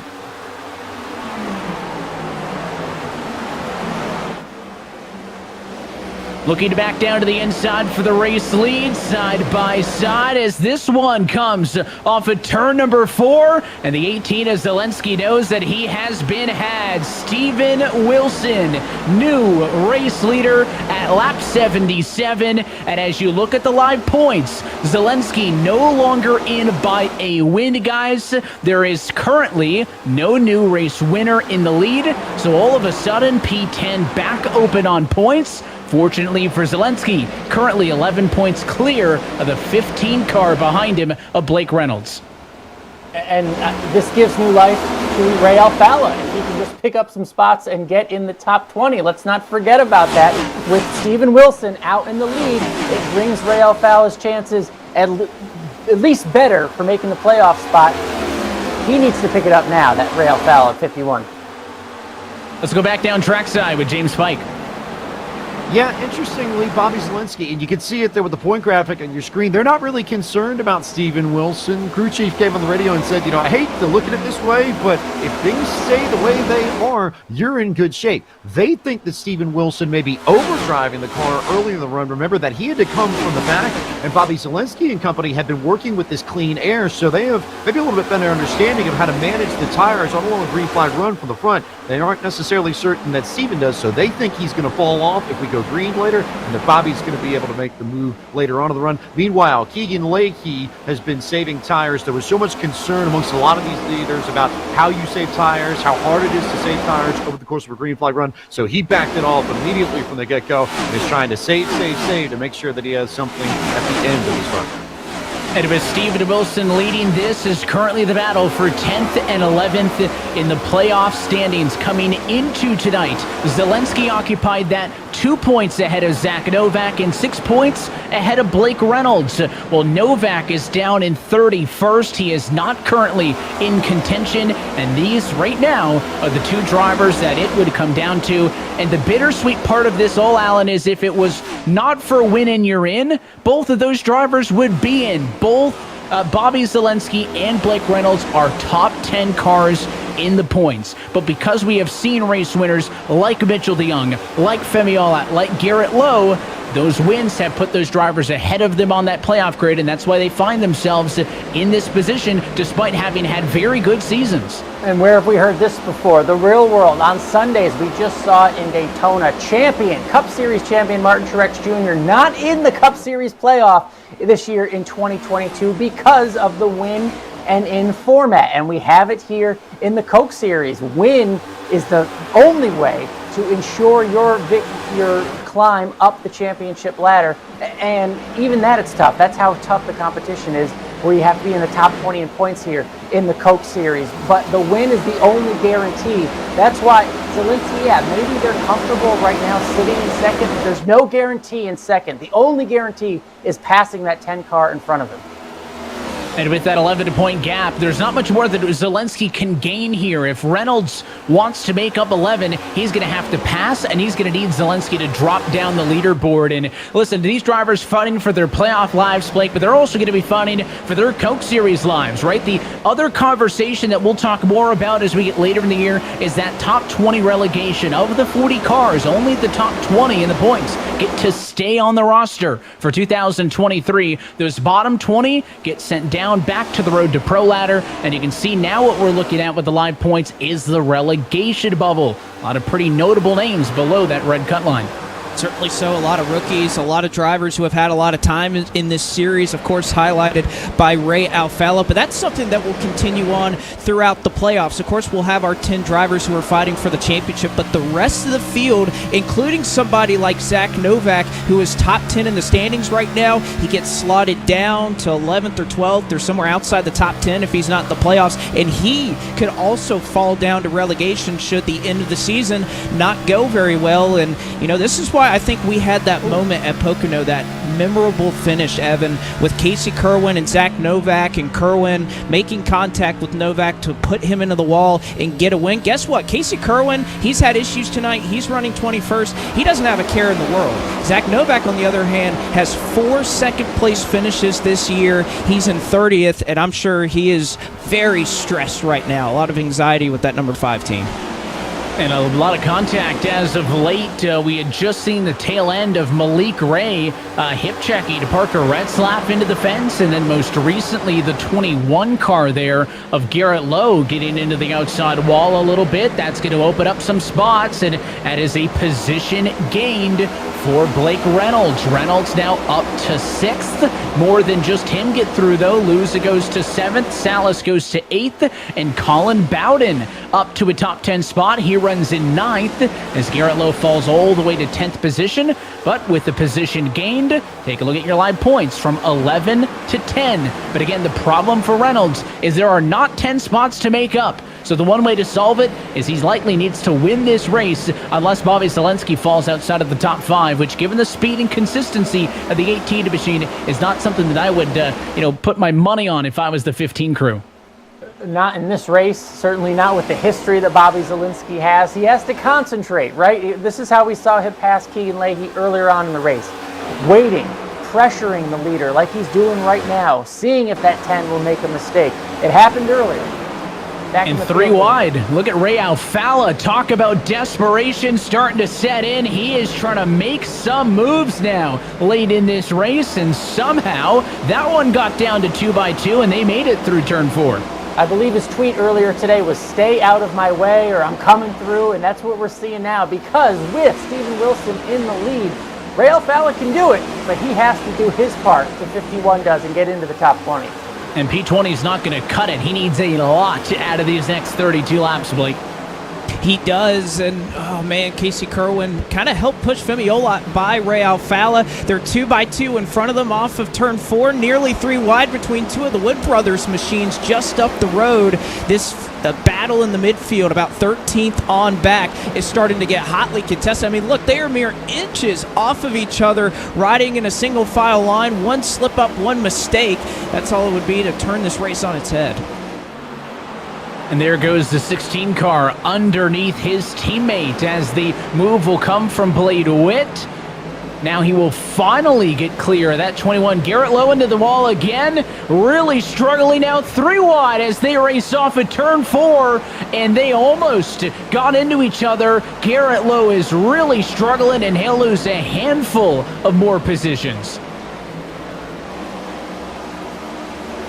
Alfala there trying to take advantage of that chaos in front of him, trying to slot up inside there. But you can see, without the chaos, the field just pulling away from the 51. Less than 30 laps left to go at Darlington. Steven Wilson in the lead. Zielinski at the moment in the final playoff spot. When we come back, we'll grid the 10 drivers who will fight for the championship in 2022.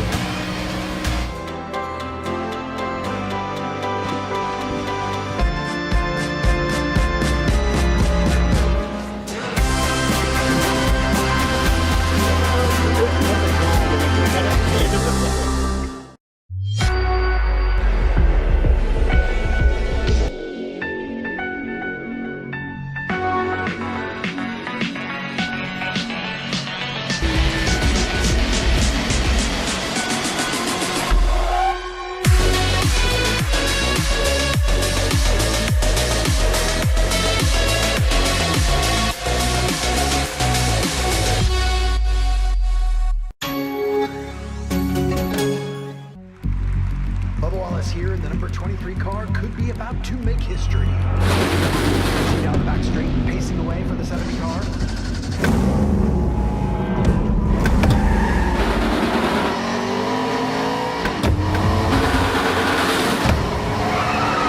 Check up. Watch him, man. I'm blocking the track.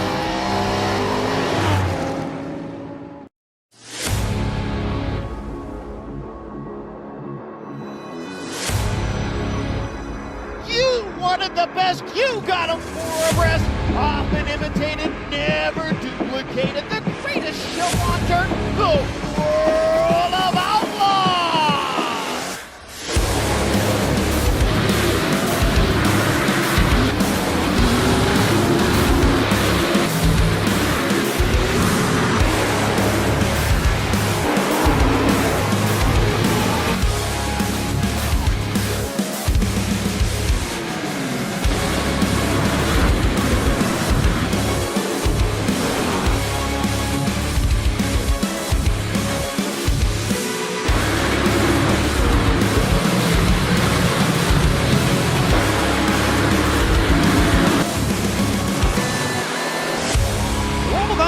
Dirt Racing will be available September 27th.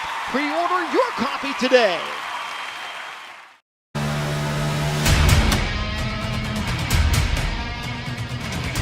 This portion of the broadcast is brought to you by Coca-Cola, the official fan refreshment of eNASCAR, and by ASUS, the official PC and monitor of eNASCAR, and by Logitech. Through design, engineering, and a love of driving games, Logitech G takes racing simulation to another level. Logitech G, the official wheel and pedals of the eNASCAR Coca-Cola iRacing Series.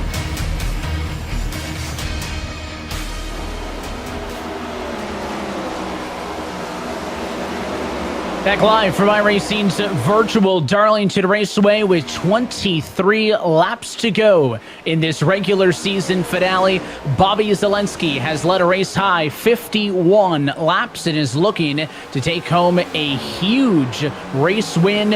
As you take a look at the live points, left-hand side once more as the leader. His name jumps way up. The win could be big too, not only for qualifying because your race winners get a couple of bonus points to start the first round of the playoffs. He could points his way in, but he'd like to be on an even keel with everybody else who's got at least a race win this year, and he is pulling away half a second now ahead of Steven Wilson and Michael Conti, and then down the line you can see a lot more of the other action going on, and the 16 actually almost into the outside wall that time, going off and into 1 and 2. I think Waite made a bit of contact, and he's really going to lose out here. The 41's going to go on through. Here comes DeYoung, the 20 is Strauss, and these are hair-raising moments, because if you're Zelensky's team, you want all these cars back here to behave.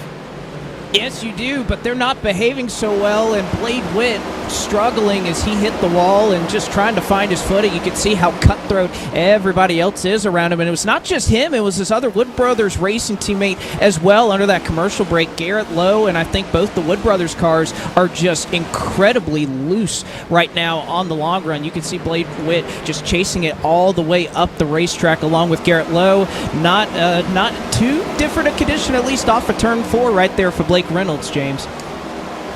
Yeah, his crew just got on the radio to him right before we went to break, and they told him 3 words: it's go time. The problem, however, is that as we progress in these last 10, they've noticed that Matt Busa right in front of him has picked up the pace as well. So they're thinking that Busa may end up being on the same strategy. If that's the case, then it's going to be all that much harder for Blake Reynolds to make the passes he needs to get up to the front, potentially win his way into the playoffs.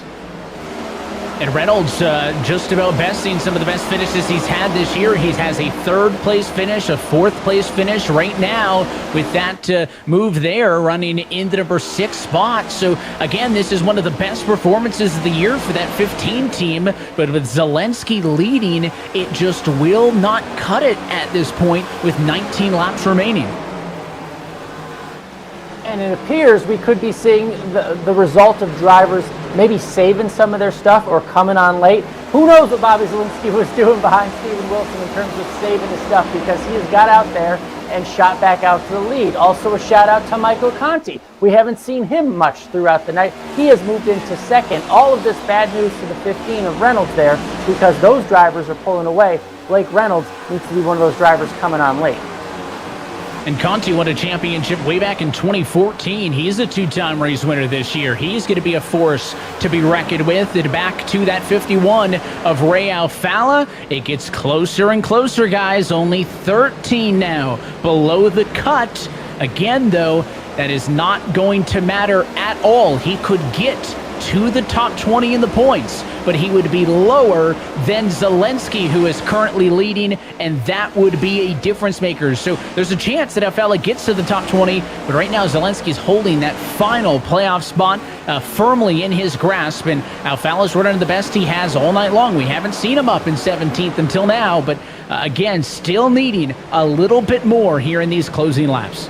A little bit of you got to be happy, of course, if you're Joe Gibbs Racing. You have your leader, you have somebody that's qualifying for the playoffs. I think it gets a little bit tougher when you realize that you're knocking out your other team car in Ray Alfala. So again, Ray needs something big to happen here. Likely whatever we're seeing right now, where it's 2 wide and 3 wide, and a couple of drivers who came down and pit and took some tires. I know Liam Brotherton was one. He needs something to happen, a caution, some type of strategy where he could take 2 tires, because he almost got it there with contact between Cody Bias and Colin Keister, but certainly looking for somebody somewhere to have an issue.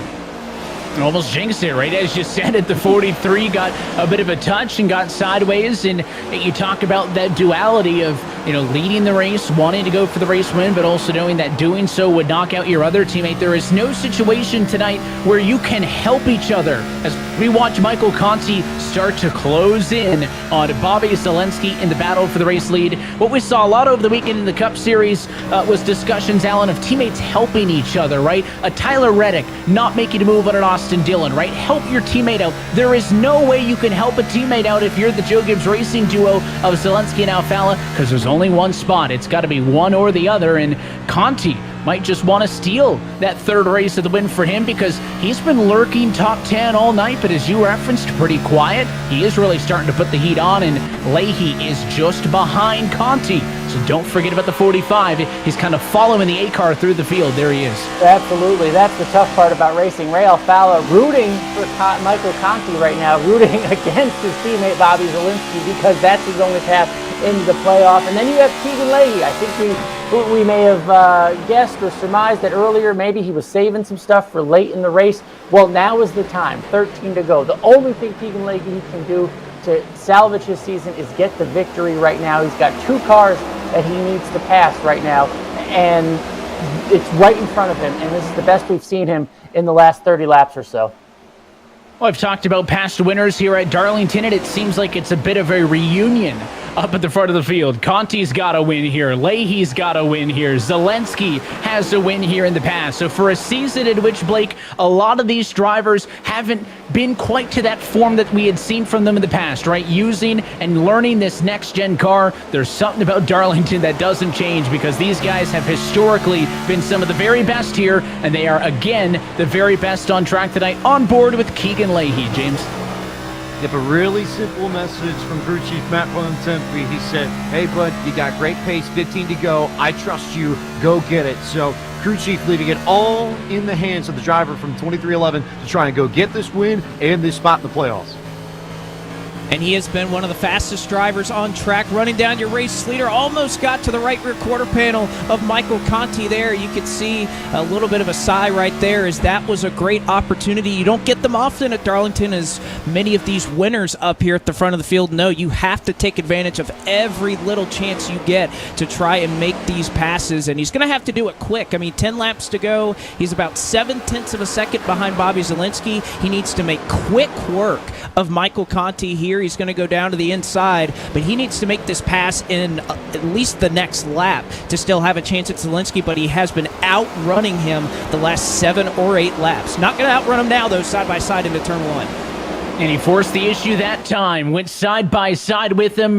Maybe a little bit of a game of chicken. P2 and P3 makes no difference to Conti. He is already in, and Conti lifts, yielding the position to Keegan Leahy. So now we rewind to where we were, some 100 laps ago in this race. This race started with Leahy on pole, Zelensky chasing. It flipped between that two many times tonight, and now with 8 laps to go at Darlington, the 45 of Leahy needs to find about 6/10 of a second. The only way the defending champion makes it to the playoffs is if he catches Bobby Zalinski and wins this race. We talked about the pressure-packed situations that Keegan Leahy has been in before and how he's overcome them and performed at the highest level. This is what we're seeing right now. You couldn't write a better script. 8 laps to go, chasing down the leader. One of these drivers on your screen gets a playoff spot. Which one will it be? And Keegan Leahy, you referenced some of those moments in which he has had opportunities. Keegan Leahy was a position shy of a championship back in 2019 in a very similar situation, and he again has a make-or-break moment, Mike. Yeah, Bobby Zelensky's crew just chimed in. They all think that Keegan Leahy's overdriving it and that he's not going to have enough at the end. So this is going to be save the tires versus the full-bore push from Keegan Leahy to see who ends up in the playoffs for the Coke Series in 2022. 6 laps to go this time by. Last lap for Bobby Zalinski was a 31.677, but it was a 31.487 for Leahy. Leahy is the fastest car on track right now. I was about to say, Evan, if you're Bobby's team and you're telling Bobby to save, what are you doing? You can't tell him to save. There's 6 laps to go. It'll be 5 this time. And whether they think Leahy's outrunning his stuff, he's 2/10 faster. Caution on the speedway, though. This is going to change everything. Nick Ottinger, Dylan Alt, another couple of cars involved. And, oh, boy, is that going to rob us of what could have been an insane finish right there. And they both had the same reaction. Are you kidding? They both put a hand in the air. They both knew that they had a chance to win this race. And we saw the tail end of it with Nick Ottinger involved, but it all started between the 7 of Malik Ray and Donovan Strauss, guys. A battle way back in the mid to high 20s.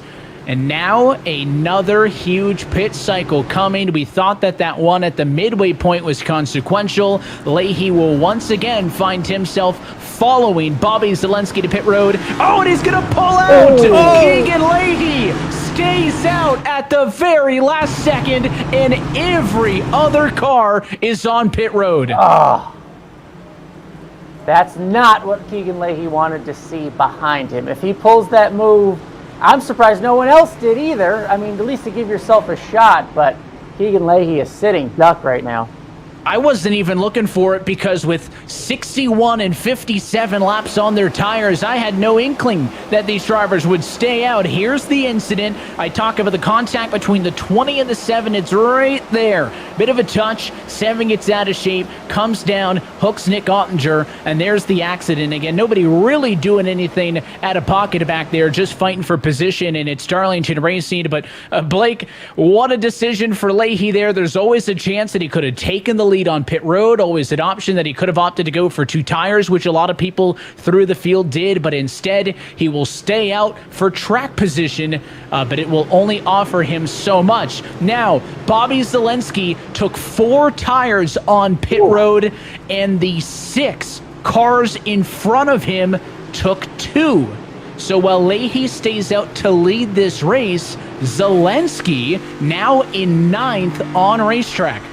Oh, man, and that has got to be a backbreaker for Keegan Leahy, who had the top pit stall. If he takes 2 tires there, Evan, he is in the exact same position he is right now, but again, has the equipment to try and get it done. Alan, you're going to catch up with him and get a quick word. Yeah, Keegan, this is everything you could ask for, being in the lead with only a few laps to go, but it was pretty lonely out there when you decided to stay out. What's going through your head right now?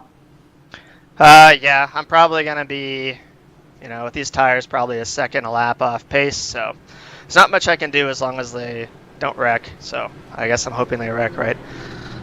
Yep, you've got a buffer with some cars on 2 behind you, then the 4. You never know what's going to happen behind you. Good luck, my friend. Yeah, thank you.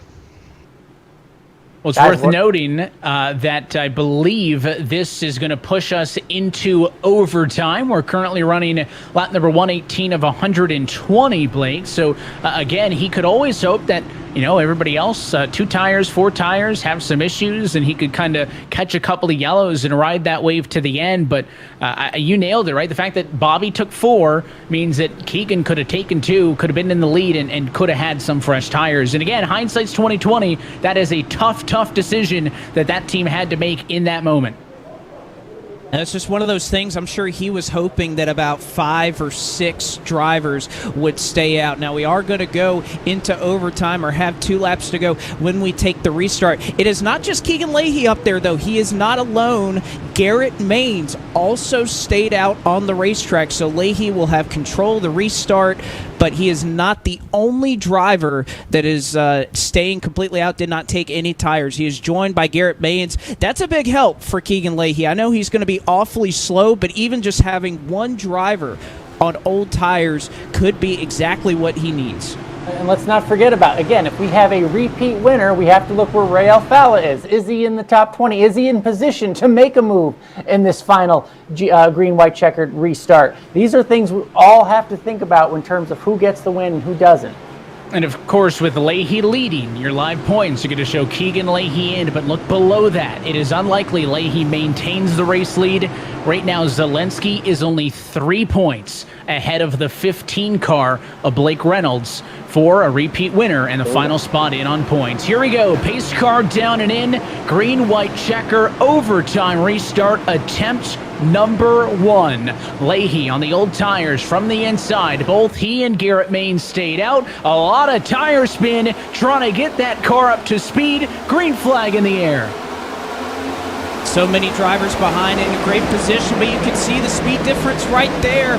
Leahy hanging on better than I thought he would. Maines checks up on the top side. That's going to check up Matt Busa. Now Blake Reynolds to the bottom. Here comes Steven Wilson to the lead with help from Colin Bowden.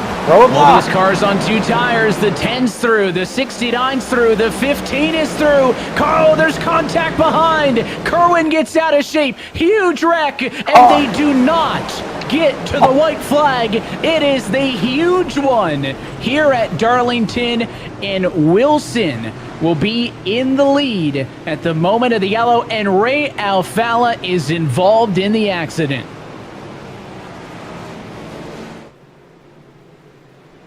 Oh, and he was in position too. Again, if Steven Wilson goes on to win, if Ray Alfalla misses that accident, passes a bunch of cars, who knows what kind of position he could be in. But now we get to reset. We got to do this all again. And repeat winner versus new winner, everything's wide open at the moment. And I cannot stress enough that, we talk about this cut line and all the different scenarios.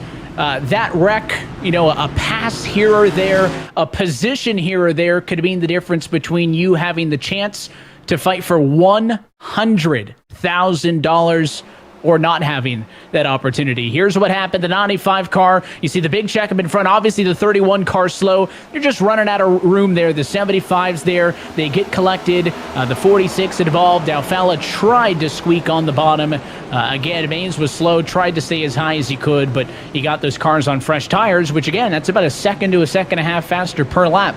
They're not going to lift for that, and they just ran out of room on the racetrack. They did, and it's just so tough right there for Ray. So Alfalla, his car is destroyed. No way that he has a chance. Keegan Leahy is going to take this opportunity. He had no chance to win if he stays out. He would have been about 10th or so, I believe, on this next restart. So he will have a lap and a half fresher tires. Not going to help him restarting back there in about 30th. But Leahy obviously kind of facing the music right there that he is in a very tough position. But look up front here, though, Evan. Blake Reynolds is in third. Bobby Zielinski is 2 places behind in 5th. I know that's not enough for Reynolds to overtake Zielinski in the playoff standings, but all it takes is one little issue for Zielinski, and Blake Reynolds could be in on points. But also, you have to think Reynolds, he could go up here and win this race, and he would be in. I feel like Reynolds Zielinski is going to win. be on his bumper. I mean, that's the crazy thing to me, Alan, is Zielinski's got fresher tires, and Zielinski's going to line up directly behind the, I'm not going to say the only car, but the most likely car to ruin the 18's chances right now is that 15, and they're going to be nose to tail.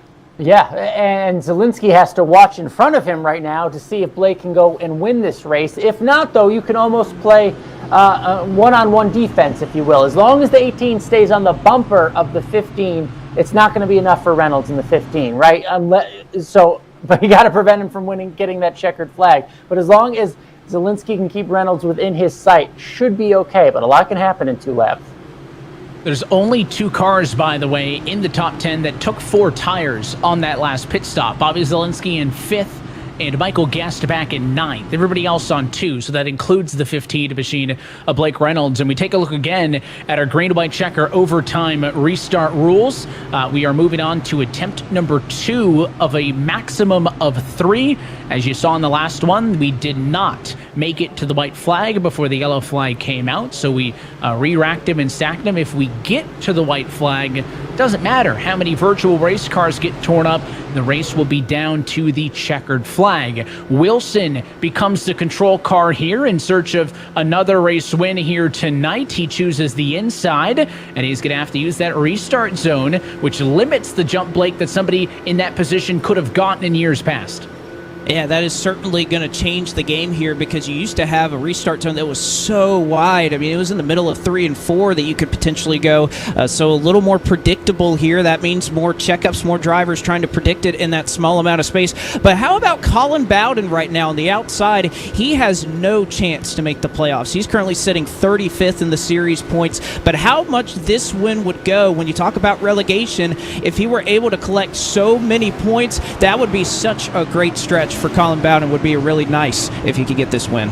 The rookie's got a chance to make some noise as well, and take this chance. Take a deep breath. There is a lot on the line for the championship, but let's enjoy this finish. Pace car down and in. The field in the hands of the number 10 Ford of Steven Wilson. Big moments upcoming for Reynolds, Zielinski, and the rest of the field. To the restart zone we go. Green flag in the air and a great jump on the inside.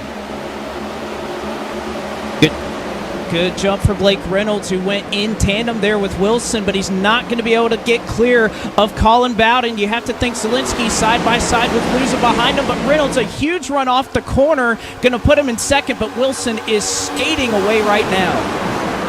That side-by-side fight for second position will not let either of them get through. Now Reynolds finally clear for second, but he is 5/10 behind race leader Steven Wilson. White flag in the air.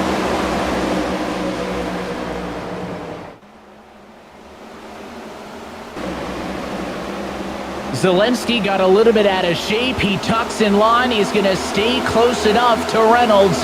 Bowden, Luza, side by side. Fourth position on back. But up front, Steven Wilson going to capture checkered flag number 3 on this season. He'll be the top seed headed to the postseason. Wilson wins at Darlington. And with a strong third place finish, Bobby Zielinski will point his way into the playoffs as the number 10 seed.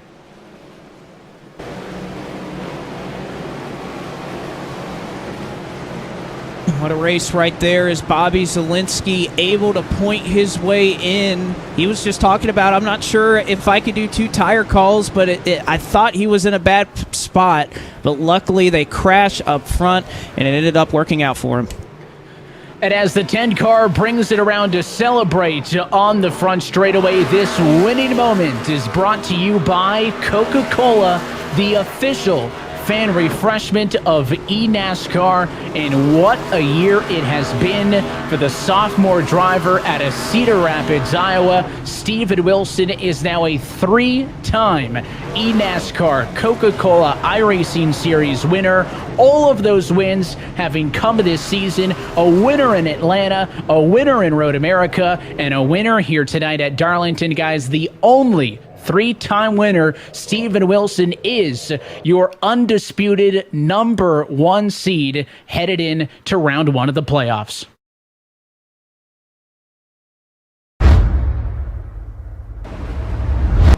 We take a look at your Coca-Cola move of the race. It all came down to this final restart, and on the inside, Blake, he got a good enough jump, but the key was Reynolds could not clear Bowden, and that allowed him to get out in front and get away.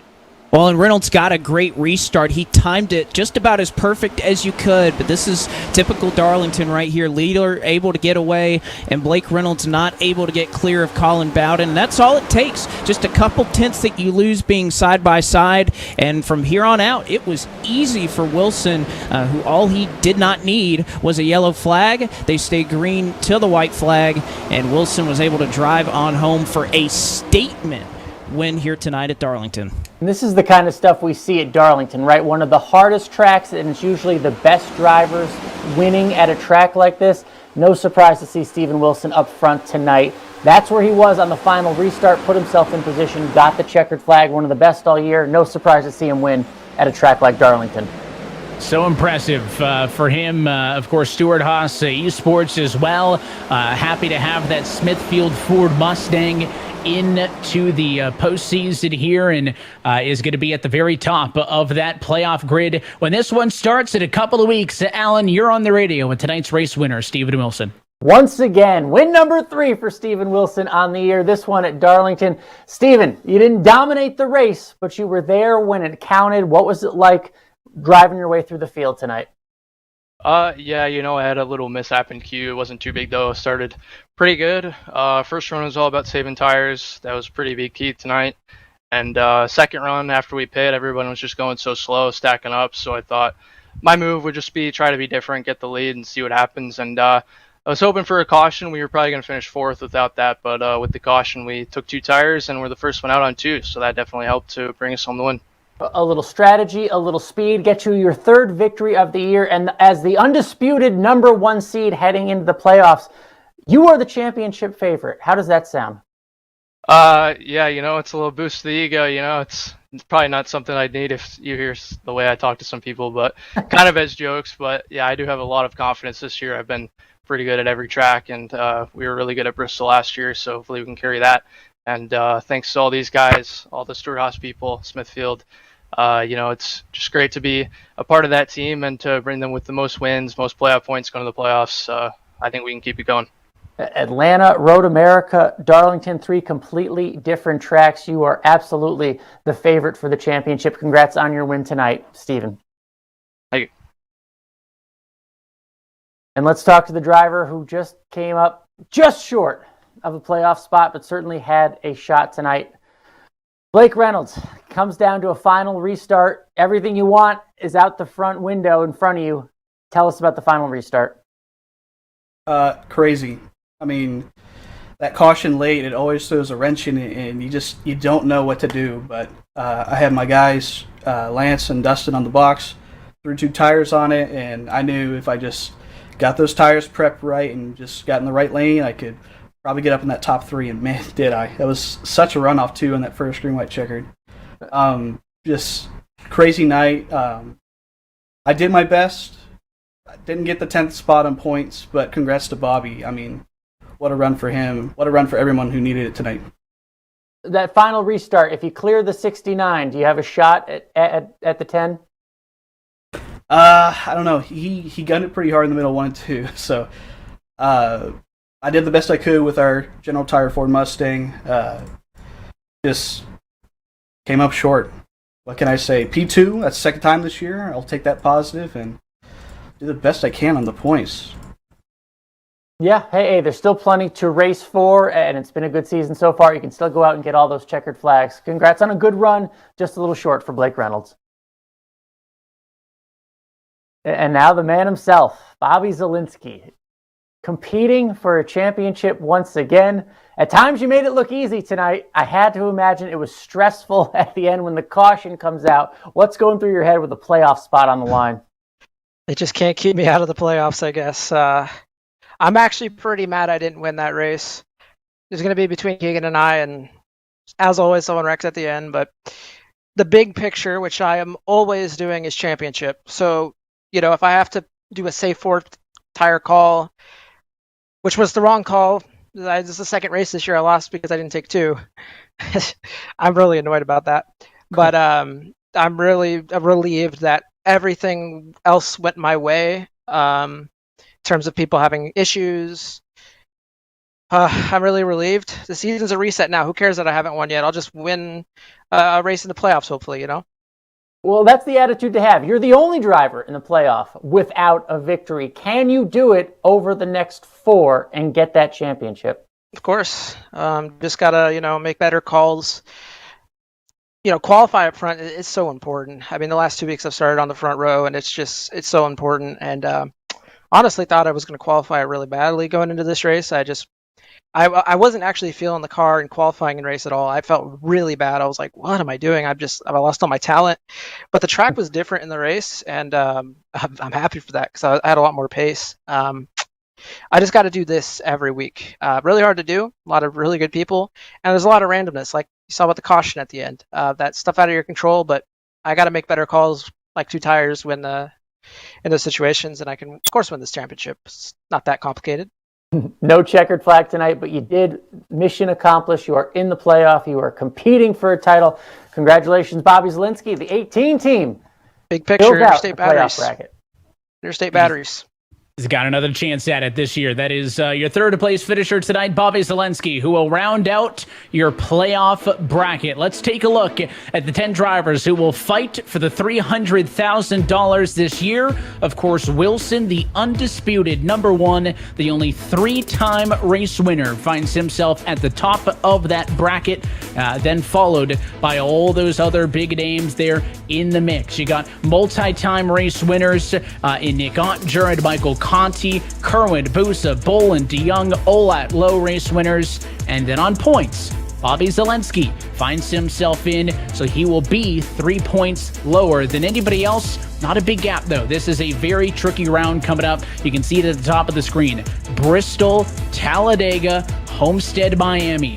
4 spots in a championship, and as always, Blake, a golden ticket on all 3 of those stops to get yourself punched into that Phoenix finale. Oh my goodness. And I think one of the toughest things about this, Evan, is we don't go from 16 to 12 or, only eliminate 4 drivers. We're taking out 6. We're going from 10 to 4. So many drivers are feeling that pressure, and they're only separated by 9 points. Steven Wilson with 2,009 points now with the reset. Bobby Zielinski now at 2,000. So you have to go out and execute. There's no hiding. You think about Talladega in the middle of that round. That is such an important race in a wild card. That is something that we'll have to talk about. And by the way, speaking of the next race, Bristol Motor Speedway, a track we've seen once already this season, Evan, but it looked a little bit different the last time we were there. Yeah, Nick Ottinger got real dirty, got a lot of mud and dirt on that car when he won back on the dirt version of Bristol back in April. And listen, Alan, at the top of the night, we talked about the challenges of Darlington to be in a regular season finale. I mean, you go right in from one of the hardest tracks on the calendar to another one of the hardest tracks on the calendar. Where else could we start the round of 10? No other than the last great Coliseum. The championship will be well earned, and let's point out, we will have a new champion. Keegan Leahy no longer defending his title after not making the playoffs. We'll have a new champion from last year, guys. And looking forward, will it be a new name? Will it be a repeat from some of the past series champions?